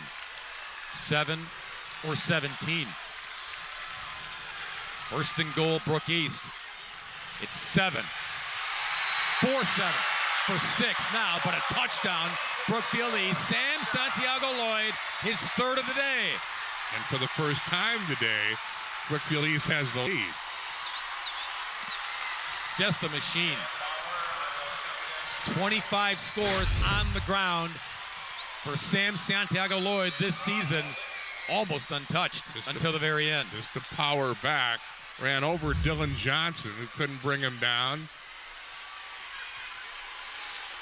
And again, a team which started the day down 14, 4.5 minutes into the game, has the lead halfway through the third quarter. You'd never know it. Cam Bauer pokes it through. Took him just over 3 minutes. Familiar territory for Big Sam. Back in the end zone here at the camp.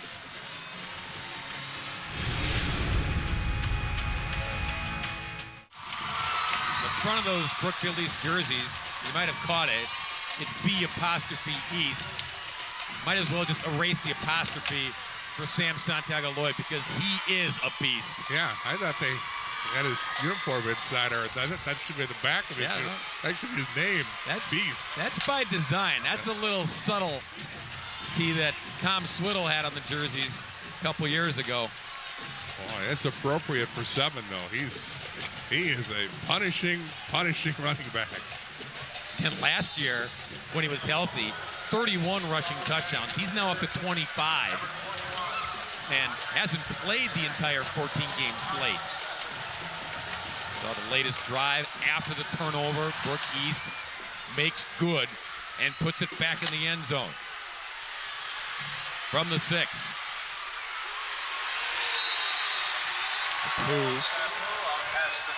Out to the 23. And now our first opportunity to see how the Silver Eagles respond with a little adversity. Well, they haven't been able to get into rhythm since the first series of the game because they haven't been on the field. I mean, a lot of times I think time of possession stat is meaningless, but today it kind of tells the story. Right now it's 23 minutes and 37 seconds for the Beasts, and Monona Grove has 6 minutes and 12 seconds of offensive time. So that's pretty amazing, this stage of the game. Bobbled snap, Ogden trying to make something out of nothing. He'll get nothing and like it. Down he goes, finally brought down by Caleb Wright. That bobbled snap cost Silver Eagles QB. 8th sack of the year for Wright. He's only in his 3rd year of playing football. He makes a big play there. That makes Ogden pay for the bobble. 15-yard loss. Back to the 12. 2nd and 25. Try to get some of it back on the ground. Not much. Jackson got 3 to the 15. It'll be 3rd and a bunch. Mentioned this earlier. This is very similar to what we saw in the D6 title game yesterday. Darlington came in here with the big numbers, the high-powered offense. Regis has played keep away all afternoon. Darlington panicked. They were out of their comfort zone having to play from behind. They didn't look comfortable in the second half. Regis won the title. Brookfield East using similar plan here today. My goodness. What a hit. That was Brad Dottie, folks. And Brad Dottie, he's been doing that all season long. All-state honorable mention. Watch him wipe this play out quickly. Now, Herniak 5'9", 164, and this is going to leave a mark.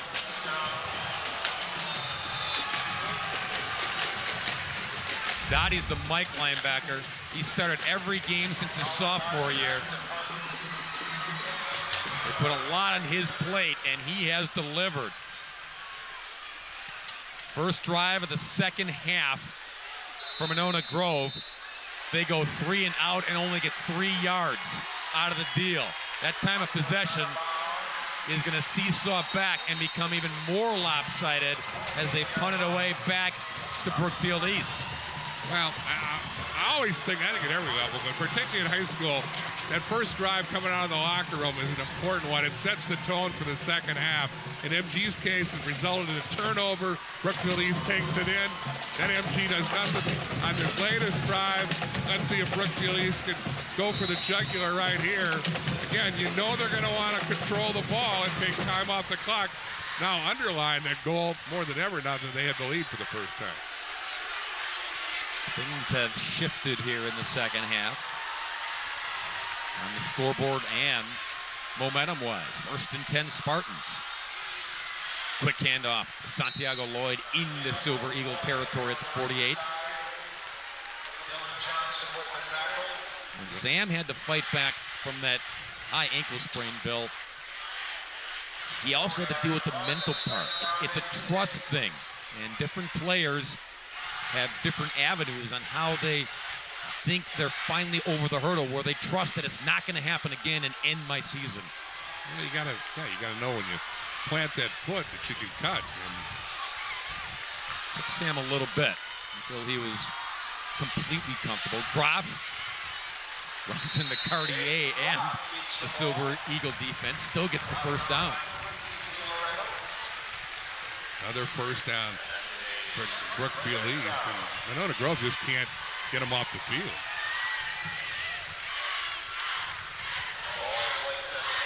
And Farley, defense, his specialty. Jim G trying to rally that defense. They've got to be worn out here. Been on the field so much this afternoon and dealing with two big dudes in the backfield. 1st and 10 for the Spartans.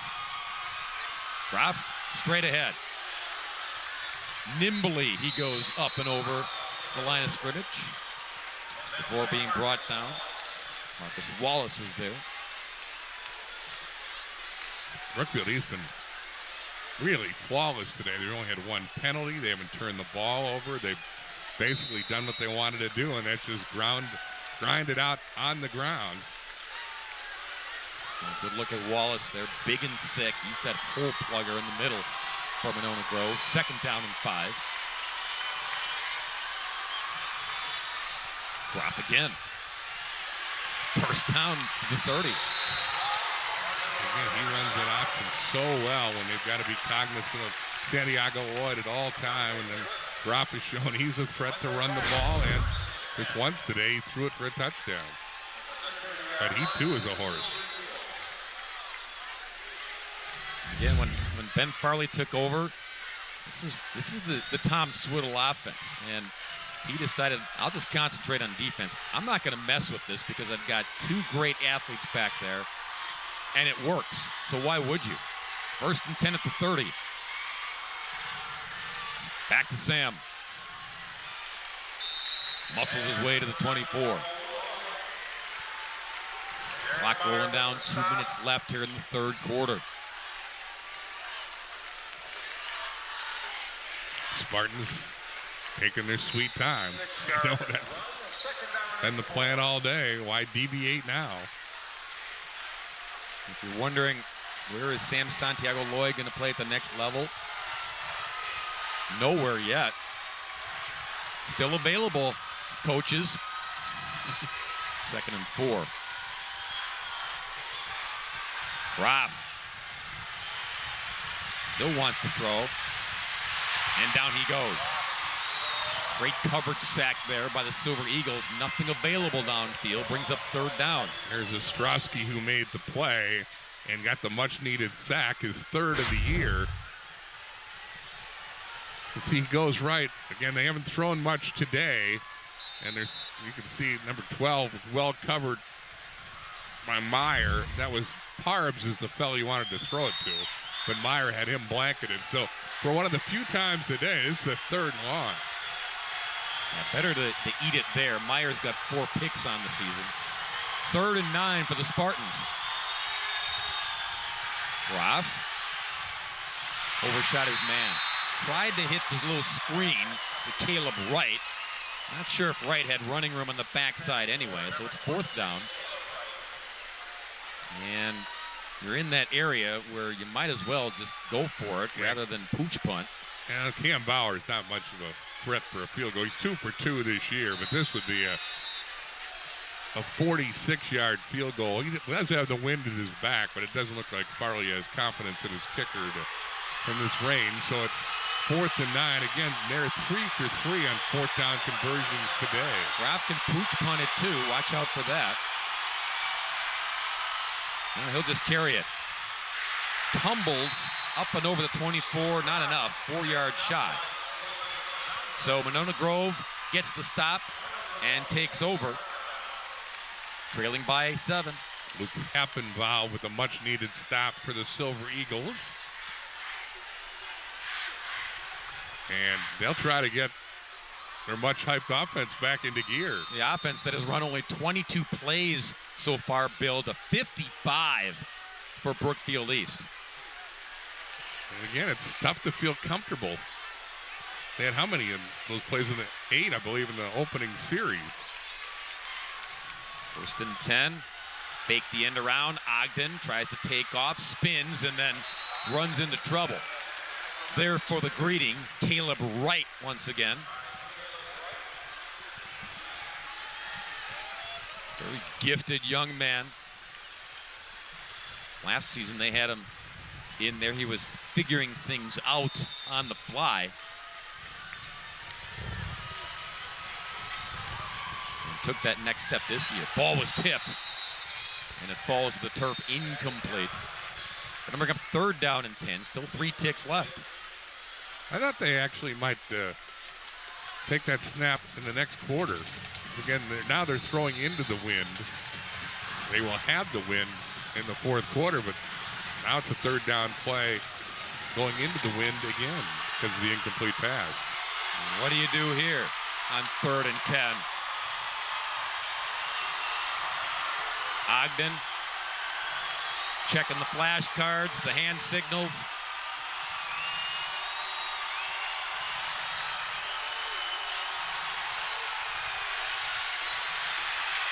Steps up. Still wants to throw. Down he goes at the 25. Dottie once again with the takedown. 3rd quarter comes to a close here in Madison. Spartans break the stalemate at the half as Sam Santiago Lloyd goes into the end zone one more time. East up 7.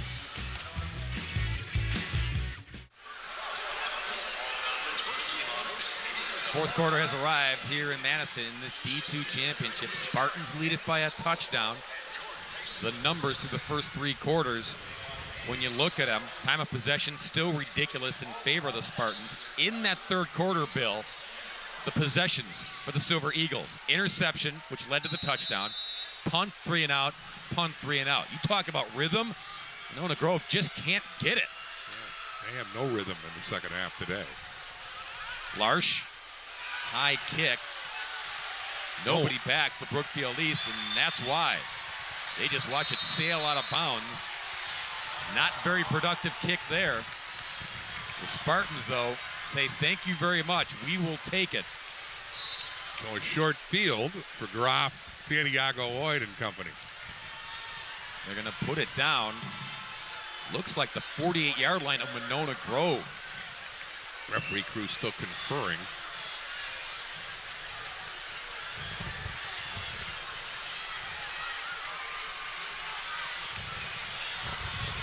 Not sure what this is about.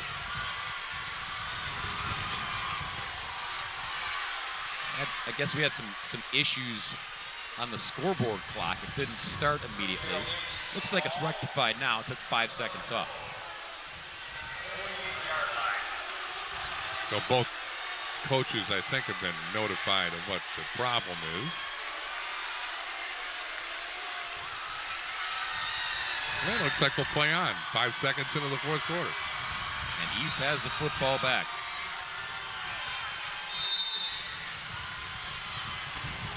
Jake Groff, 1st and 10, ready for the snap. Santiago Lloyd to the edge. Tripped up. Nicely done, Jared Meyer. This is a recording. Yeah, he's had a strong game. Playing very much like the conference player of the year. And the Silver Eagles definitely need their playmakers to make plays on defense. And you talked about the road for Monona Grove to get here. Brandon Beckwith said this team is fighters. They've been in dogfights all season long, so this is nothing new for them. 2nd down and 8. On the give, this isn't Sam Santiago Lloyd. Instead, little wrinkle with Caleb Wright getting a carry in the backfield. Yeah, that's a headline right there. Just as you said, that it wasn't Groff or Santiago Lloyd. Sam's back in the huddle now. Another big 3rd down play. Monona Groves had some success in the second half, stopping Brookfield East on third down on the afternoon. Spartans 4 of 10 in third down conversions. Santiago Lloyd flanked to the right of Graf. Who's going to get the carry? It's the quarterback. With a little dance move in the backfield. And then the burst straight ahead to the 36-yard line. First down, Brookfield East. I asked Brandon Beckwith earlier this week, can you simulate Sam Santiago Lloyd? And you really can't, was the answer. And for two reasons. It's hard to put a running back with that much size and athleticism back there. And he also said, we don't want to kill our own kids in the week leading up to state by having them bash into like a linebacker or a defensive end. 1st and 10 Spartans. And you saw early movement on Brookfield East. That'll cost them 5. And again, they haven't made many mistakes today. That's only going to be the second penalty of the day for Brook East. Dead ball, false start on the offense. I will say this as well, Bill Brophy. Now we're in the wussy press box up here calling the football game, but the temperature has dropped. Yeah, those weather guys do know a few things. Sometimes. Yeah, get the blankets out. Getting a little chilly. It was mild and sunny for the D3 game this morning. Now overcast, much windier, and a little cooler. And the sun's going down. Graf. Markers fly on the backside. Great run by Jake Graf, but this one might come back via a hold, possibly. Yep. The preliminary signal is just that. So back-to-back penalties. And avoiding those penalties and turnovers has been one of the keys for the Spartans today, but they made a couple of fouls here. Yeah, for them coming in bunches. Well, got a holding on the offense. Stayed ahead of the that penalty is from the spot of the foul, back 10 yards, repeat convert first their down. third and fourth downs. But the back-to-back penalties here put them back on their side of the 50. Top of your screen, the hold there on Alan Schultz committed by John Champy, 76. So it's 1st and 25. 1st and Beloit, I think. Got to get all the way down to the 27-yard line to move the chains here. Parbs runs through. Graf keeps it. And only a yard. No escapability that time. Columbia Blue Shirts were there en masse. Marcus Wallace was the first one to greet Graf. Again, they haven't had too many second down and longs today, and this is very long. Brookfield East has not shown a proclivity to throw the football today. A what? They don't throw it much. Okay. Why don't you just say that? Okay. My partner, the walking thesaurus, keeping me on my toes. 2nd and 24. Oh, look at that. Little Statue of Liberty playing. Didn't fool the Silver Eagles much, though. Sam got a big chunk back into Silver Eagle territory at the 46-yard line, but still 3rd and long. We've seen a little trickery amidst the pound the rock philosophy from Coach Farley. That one only gained 4, so it's 3rd and 20, and this is the first 3rd and really long situation Brook East has had today. See if they go airborne here. They'll try to pick it up. Nope, Graf gonna run. And he's got room. Tripped up at the 15. Boy, no fear. 3rd and 20, and they just keep doing what they do. Myers saved the touchdown. Groff gets to the outside here. Again, runs the option. Cuts it back up. Avoids one tackler. And then Meyer goes low to save the score. You saw Max McGillis, 67, on that 32-yard run.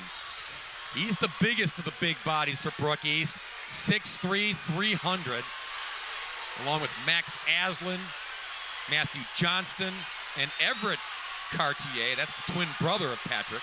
They've cleared the holes that have provided those 17 rushing first downs today. And here goes Sam Santiago-Lloyd back in the end zone for the touchdown. 14-yard run, number 4 for him today. So Lloyd ties a rushing record for touchdowns with that 14-yard march. And how big is that sequence? 3rd and 20. Monona Grove's thinking we're going to get the ball back as the clock ticks away. 7.5 minutes left, but instead, Groff makes the long run. Santiago follows with the touchdown run, and Brook East all of a sudden has a 2-score lead. Ridiculous. I mean, 1st and 25 to start after the back-to-back penalties. They just kept it on the ground to get it done. 7 plays when it's all said and done. 48 yards, 14. The final 14 provided by who else? The new record holder for rushing scores. In fact, doesn't matter if it's D2, 1, you name it. That ties the mark. There are a lot of names over the years littered in the record book, but Sam Santiago-Lloyd joins them now with his 4th rushing touchdown of the game.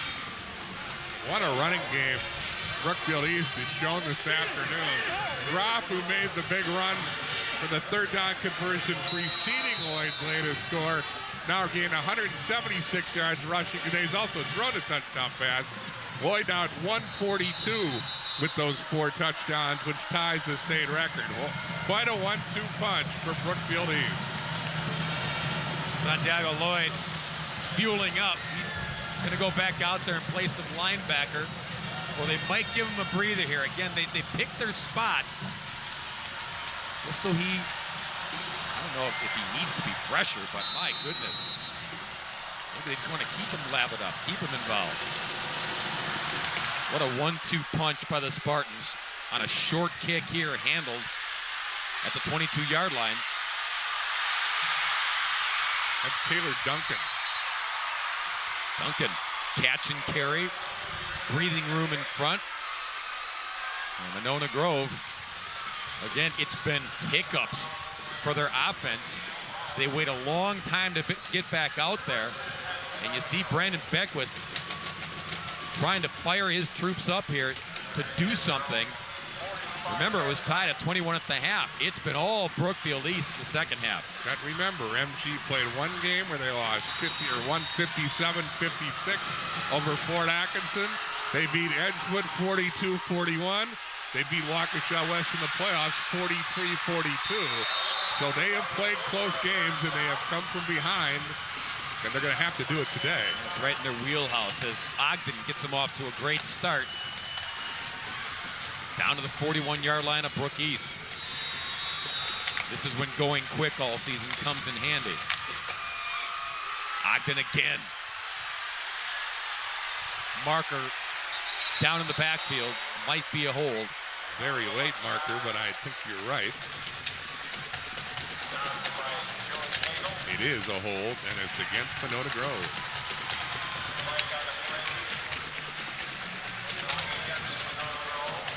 Backwards go the Silver Eagles. And again, it comes when they seem to be in tempo for one of the first times since the first quarter. On the offense, with those back-to-back 10-yard runs. penalty, repeat first down. So march it back to midfield. Check the left side of your screen and you're going to see the hold.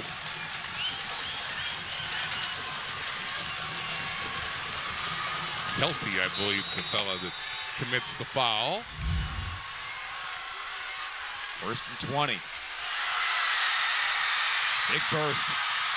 Might get the first down anyway. Well, Thompson's certainly not the physical presence that Santiago Lloyd is, but there he was just as effective, picking up the penalty yardage and then some for the first down. Boy, nice burst there by Jackson Thompson to get his team back in business. Gain of 20 to the 30. Thompson again met head on, loss of 1 on the play. And again, for all his passing yardage coming in, Ogden hasn't put it up much today. He had the long bomb to Herniak, which was more of a catch and run than it was a big rainbow arc. 2nd and 11.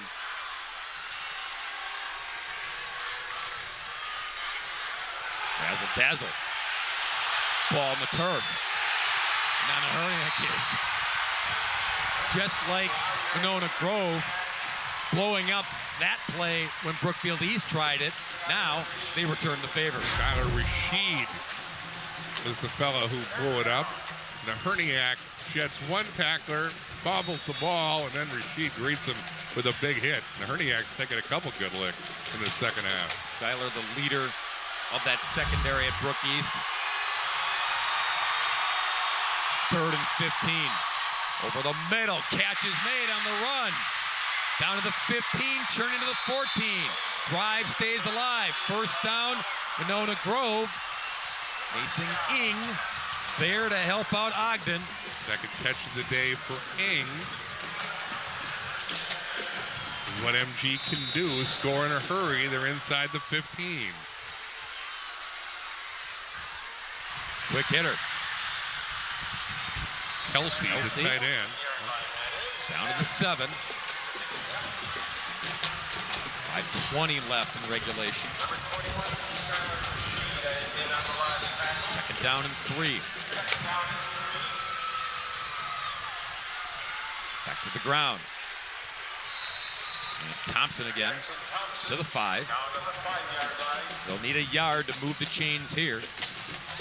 This was a run-oriented team last year at Torrin Young. Brandon Beckwith brought in a couple coaches from Mount Horeb. Travis Rohr had the spread out there. Brought in offensive coordinator from Mount Horeb as well, Coach Halverson. And they've gone up-tempo, and that's how they score. This up-tempo offer. Touchdown Ogden. Alec Ogden, nice fake to hold the line for Brookfield East, and then he careens in for the touchdown. PAT away from making this a 7-point contest. So less than 3 minutes after Brookfield East scores, MG has an answer to keep their title hopes alive. There's Ogden's first rushing touchdown. He's thrown for 1. His 6th rushing TD of the season. Larsh the PAT. Bangs it through. This D2 championship still available for the taking for either the Spartans or Silver Eagles. Back in the end zone is Monona Grove.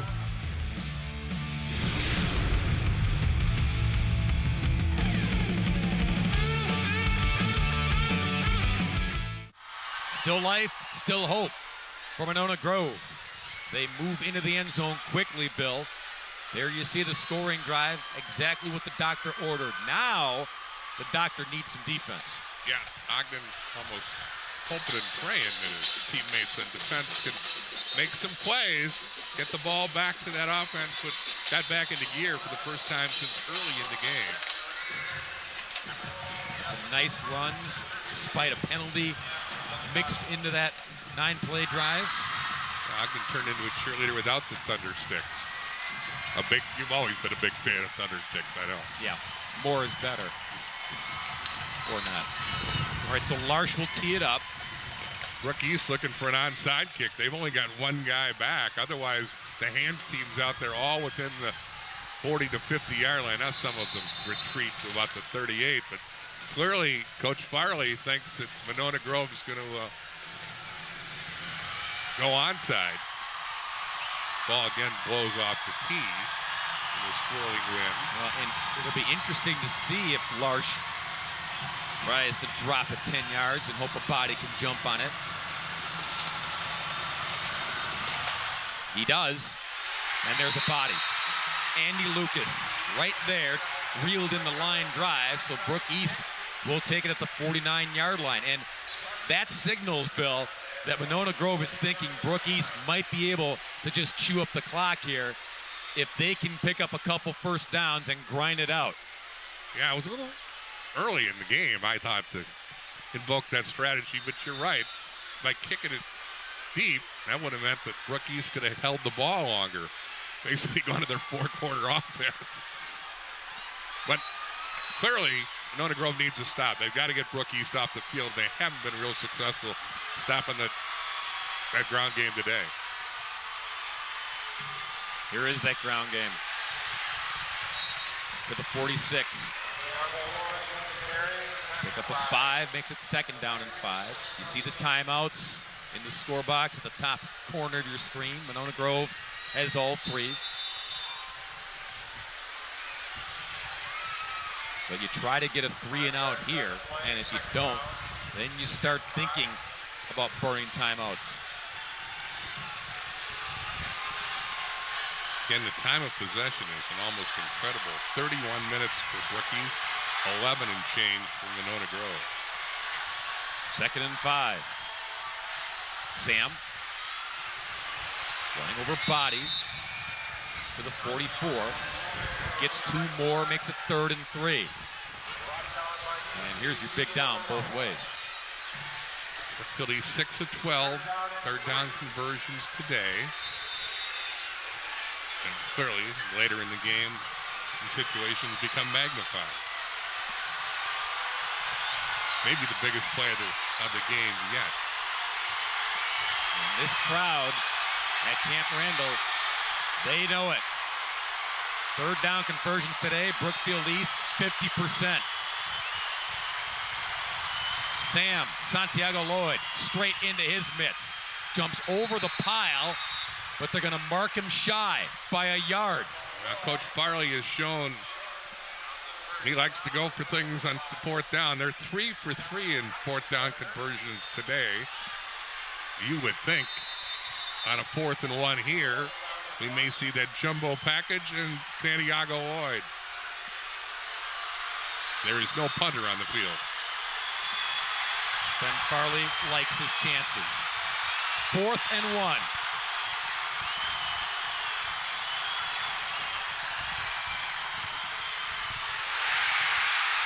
This will be a record-breaking touchdown for Sam Santiago Lloyd.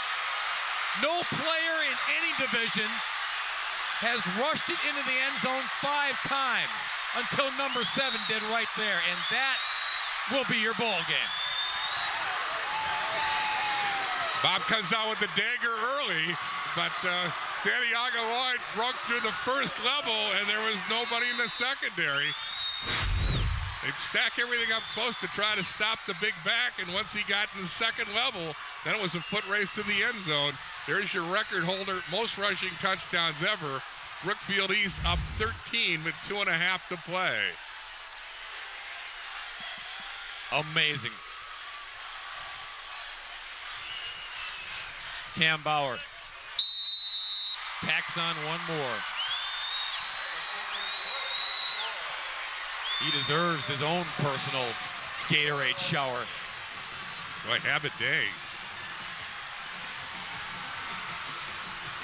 He's still dialed in. Not going to celebrate yet, Bill Brophy. You know, that beast right there below the Adidas tag is definitely an appropriate tag. You saw the formation again. 3 big bodies in front of Sam Santiago Lloyd. They cleared the path, and then the rest of it was just gravy. Yeah, Ron Edwards took care of the last guy downfield, but I don't think anybody's going to catch Santiago Lloyd once he got to the second level. This kid is special, and showcasing it on the biggest stage here in Madison this afternoon.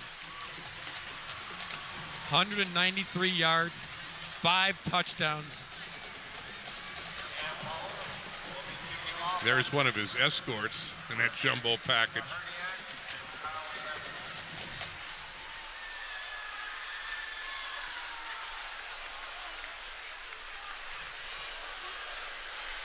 Just 2:31 left. More numbers to toss your way. He just tied, Sam Santiago Lloyd did, tied the Division II record with 35 rushing attempts. I think he's going to be a little sore tomorrow. Squib kick, reeled in at the 25-yard line. Nice return again. Openings for Ostrowski, close to midfield. I think that was Taylor Duncan again. The guy that was the up back who you're right. Had such a nice run the last kick. He did it again. So he gives his offense good field position for the second straight kick, but time is not on Monona Grove's side right now. No, they need to be quicker than their last drive, which took up 2:34. They need to be lightning quick into the end zone and then bring the onside kick unit back out and then be lightning quick again. 2:22 left, 3 timeouts remaining. Ogden looking downfield, over the middle it goes. Now Herniak, catch and carry down to 34. That'll stop the clock to move the chains. The fellow who made the tackle might have got the wind knocked out of him and bring it down to Herniak. So we'll have a stoppage for injury. And MG wanted to go, but the defensive back, as you can see, being tended to.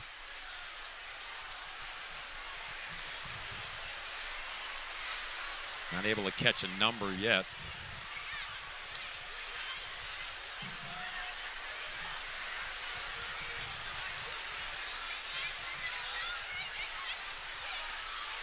Again, Sam Santiago Lloyd, who plays both ways usually, not on the field a lot playing linebacker, where he was all-state both ways last year. But with the injury this year, Ben Farley would pick and choose his spots to use number 7 on defense. And they've done that, keeping him fresh to be the offensive destroyer this afternoon as they help the injured Spartan to his feet. Nick Krul, the captain, or one of the captains. Our Rural Mutual play of the game. Well, I think you can guess. It's the beast mode of Sam Santiago Lloyd. Yeah, I think it's all 5 plays actually, Bill. It's not just one because that wouldn't be fair.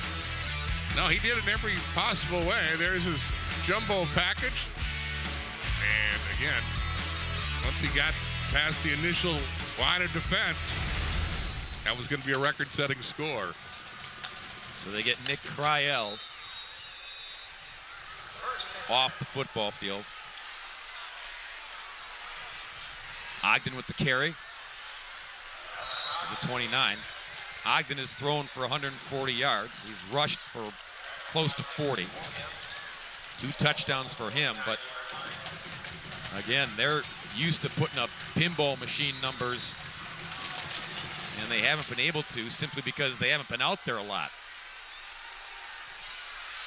Over the middle, his favorite receiver, Naherniak, once again, gets the first down to the 20.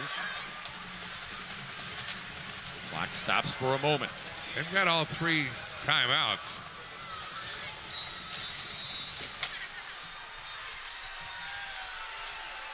Ogden, no real rush.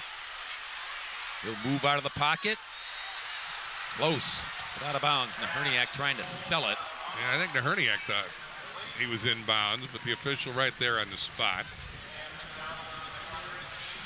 There is no replay in high school football. Not yet. For the record. Here's another look at it. Naherniak will be right near you after Ogden gets done scrambling. He was out of bounds. It didn't scrape the turf with either one of the toes. 2nd down and 10, $1:32 left. Ogden. Pocket collapsing. Ogden on the move. Shovel toss. And it goes out of bounds, incomplete.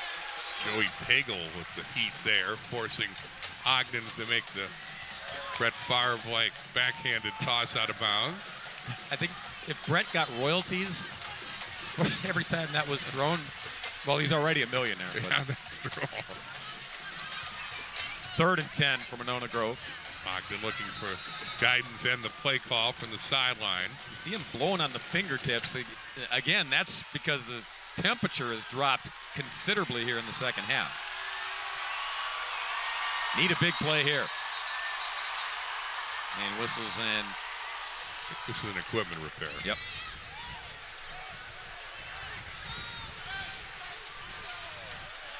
Indeed. That's how linemen get on TV.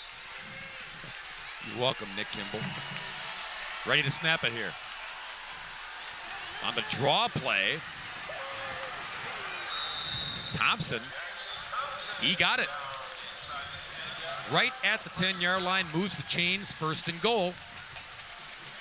Still time to get in the end zone. I got to say, you almost got to stop the clock after every play if you're Monona Grove. Back to the ground. Maybe a timeout here. Down to the 3. They haven't called it yet. I would start using them, however. And there it is. Yeah. Brandon Beckwith agrees with the TV announcers. 2 remaining.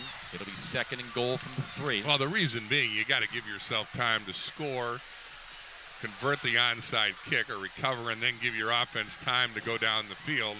Obviously, your margin of error is very slight, but every second now is precious. So, as they say, I think you've got to stop the clock after every play.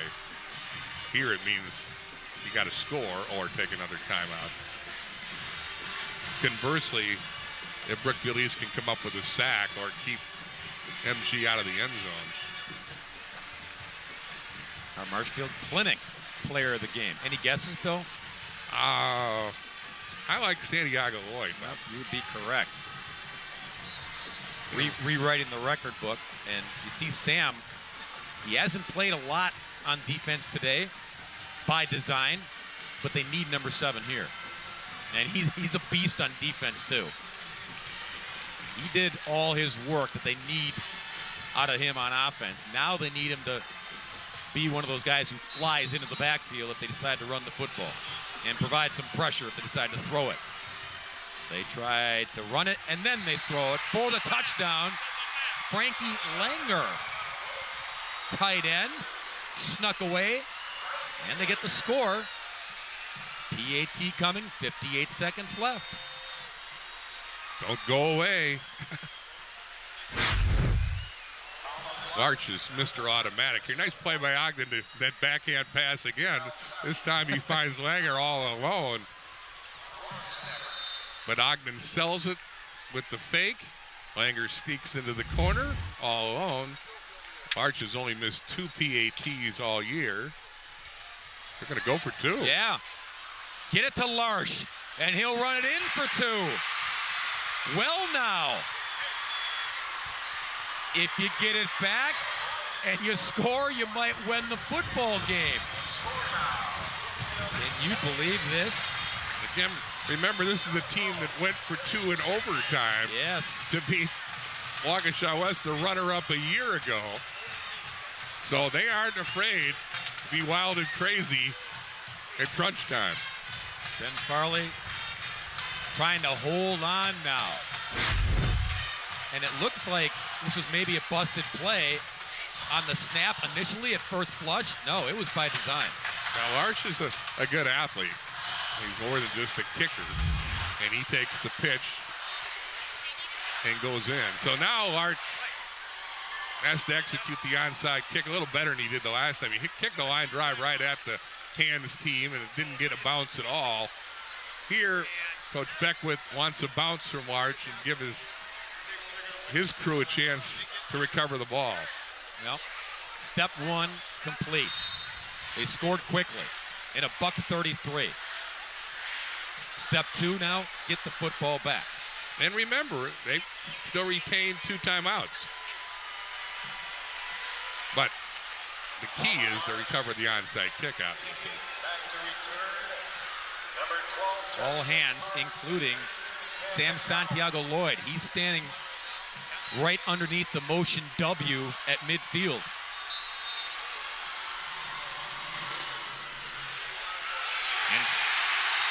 Lucas, once again, number 2, Mr. Dependable. He's been Mr. Dependable on the hands team 2 times in a row. First time he caught a line drive. That time he took it on the hop. But that one might seal the state title for Brookfield East. Boy, twice they attacked number 2, and twice number 2 came through. So Ben Farley's crew. What a run. What a storybook. This is shaping up to finish out the 2016 campaign.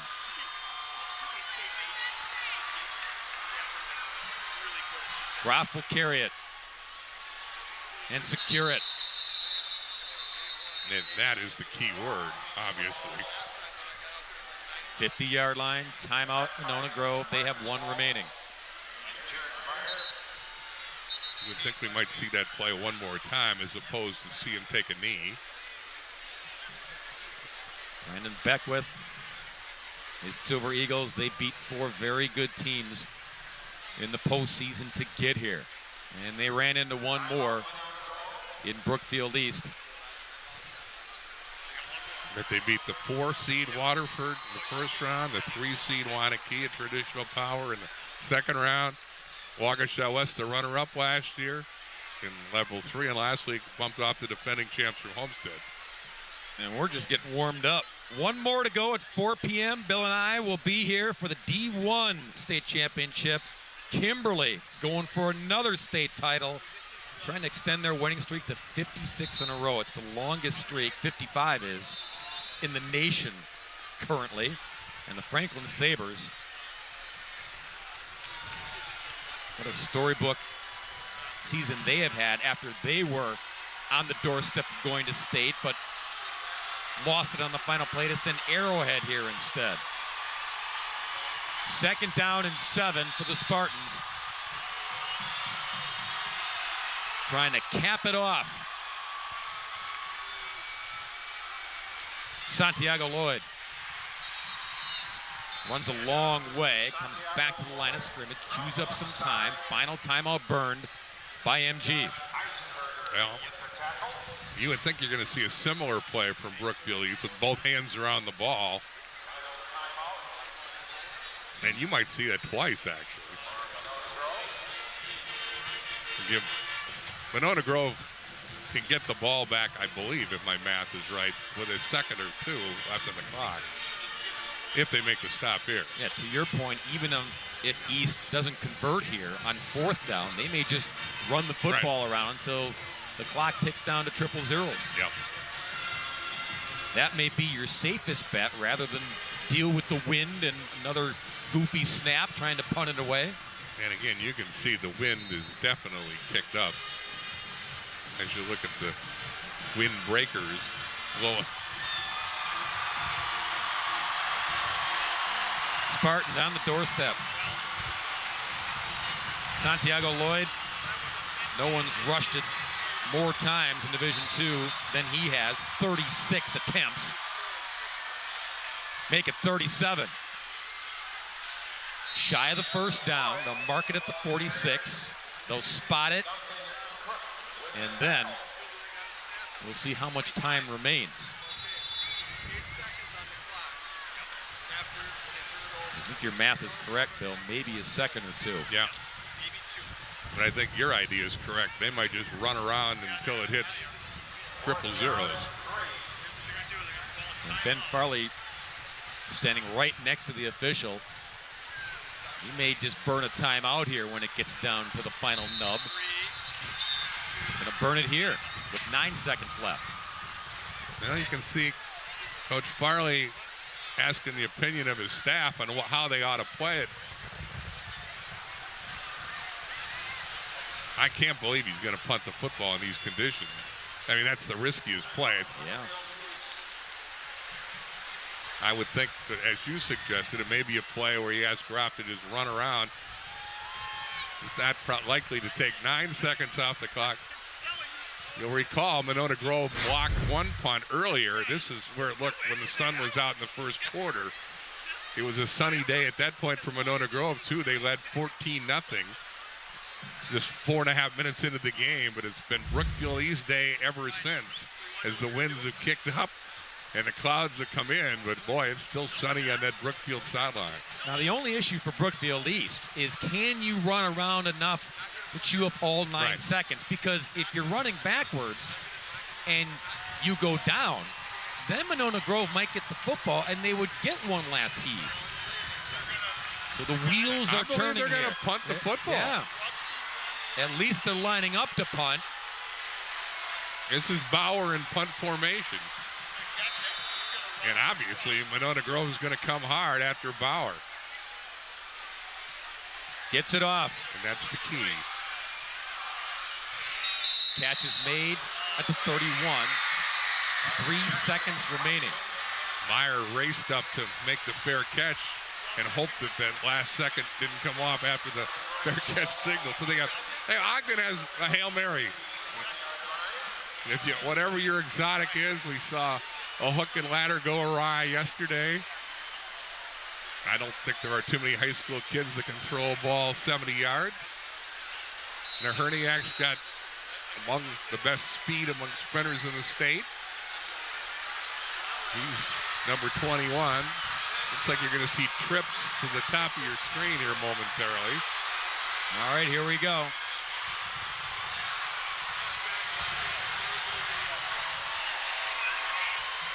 Brookfield East with 6 defenders back.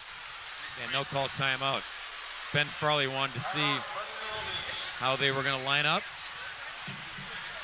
And now he'll bring his defense over to reset or tweak a few things here so nothing crazy happens in the final 3 seconds.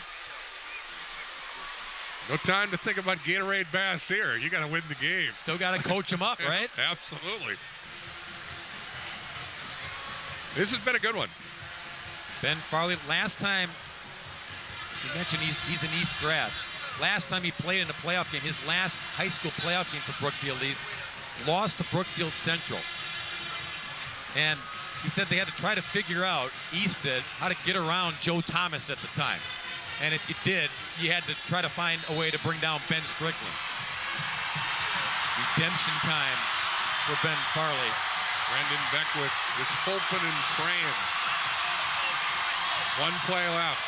See if the prayer is answered for the Silver Eagles. Ogden. 4-man rush. Everybody else is deep. Here comes the hook and ladder. And that's how it'll end. Ball game.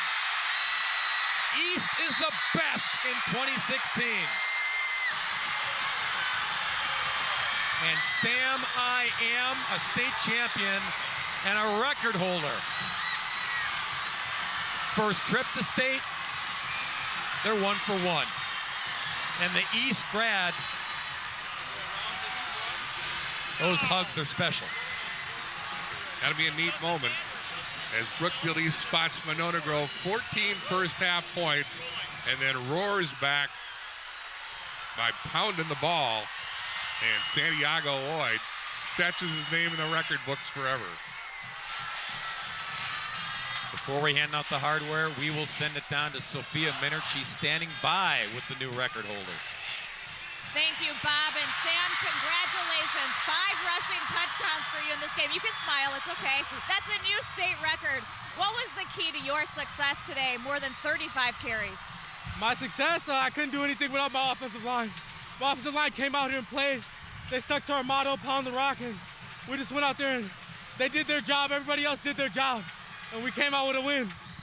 Pound the rock, that's exactly what you guys did. Some of the play calls to go for it on 3rd and 20, to go for it on 4th down and convert 4 times. How much confidence do you have in yourself and your teammates in those plays? That's just coach really having confidence in us that we have the ability to make plays in crunch time. And offensive line stepped up, everybody stepped up, and we converted those tough plays. First trip to state, and now you get a gold ball. How does that sound? Words can't describe it right now, but it'll hit me pretty soon. Congratulations, Go Collect Your Hardware. Congratulations, Sam Santiago Lloyd. What an incredible individual performance. 5 rushing touchdowns as Brookfield East gets their first state team championship. Absolutely. Thank you, Sophia. Thank you, Sam. Injured early on, took the baby steps to get healthy, and once he got healthy, he was like a runaway train all the way to state. Sam Santiago Lloyd and Brookfield East are champs in Division II.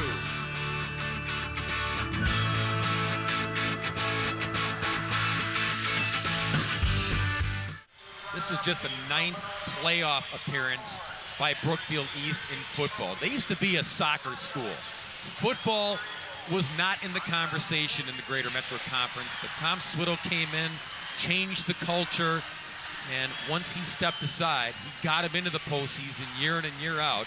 He steps aside, Ben Farley steps in, an East guy, and that's why amongst all the hugs and the jubilation, you see some tears down there too. All the hard work finally paying off for Brookfield East. Anderson about to present the trophy to Ben Farley, an East grad, and a team which can pound the rock. Boy, did they ever. We talked about Santiago Lloyd, but don't sleep on Grob. The quarterback, 176 yards rushing. He threw a touchdown pass. He makes Santiago Lloyd pretty good by the way he runs that option. This is an impressive football team, and again, this was a good game. Waiting on Ben Farley. He was over, still hugging his staff, having a little Brookfield East class reunion. And there it is. For my partners, Bill Brophy, Al and Sophia Minard, Bob Brainerd saying so long from Camp Randall Stadium in Madison. Once again, the final score in D2. It's Brookfield East over Monona Grove, 42-36. One more to go at 4 p.m. We've got the call between Kimberly and Franklin. The Savers and Papermakers join us for that one at the top of the hour.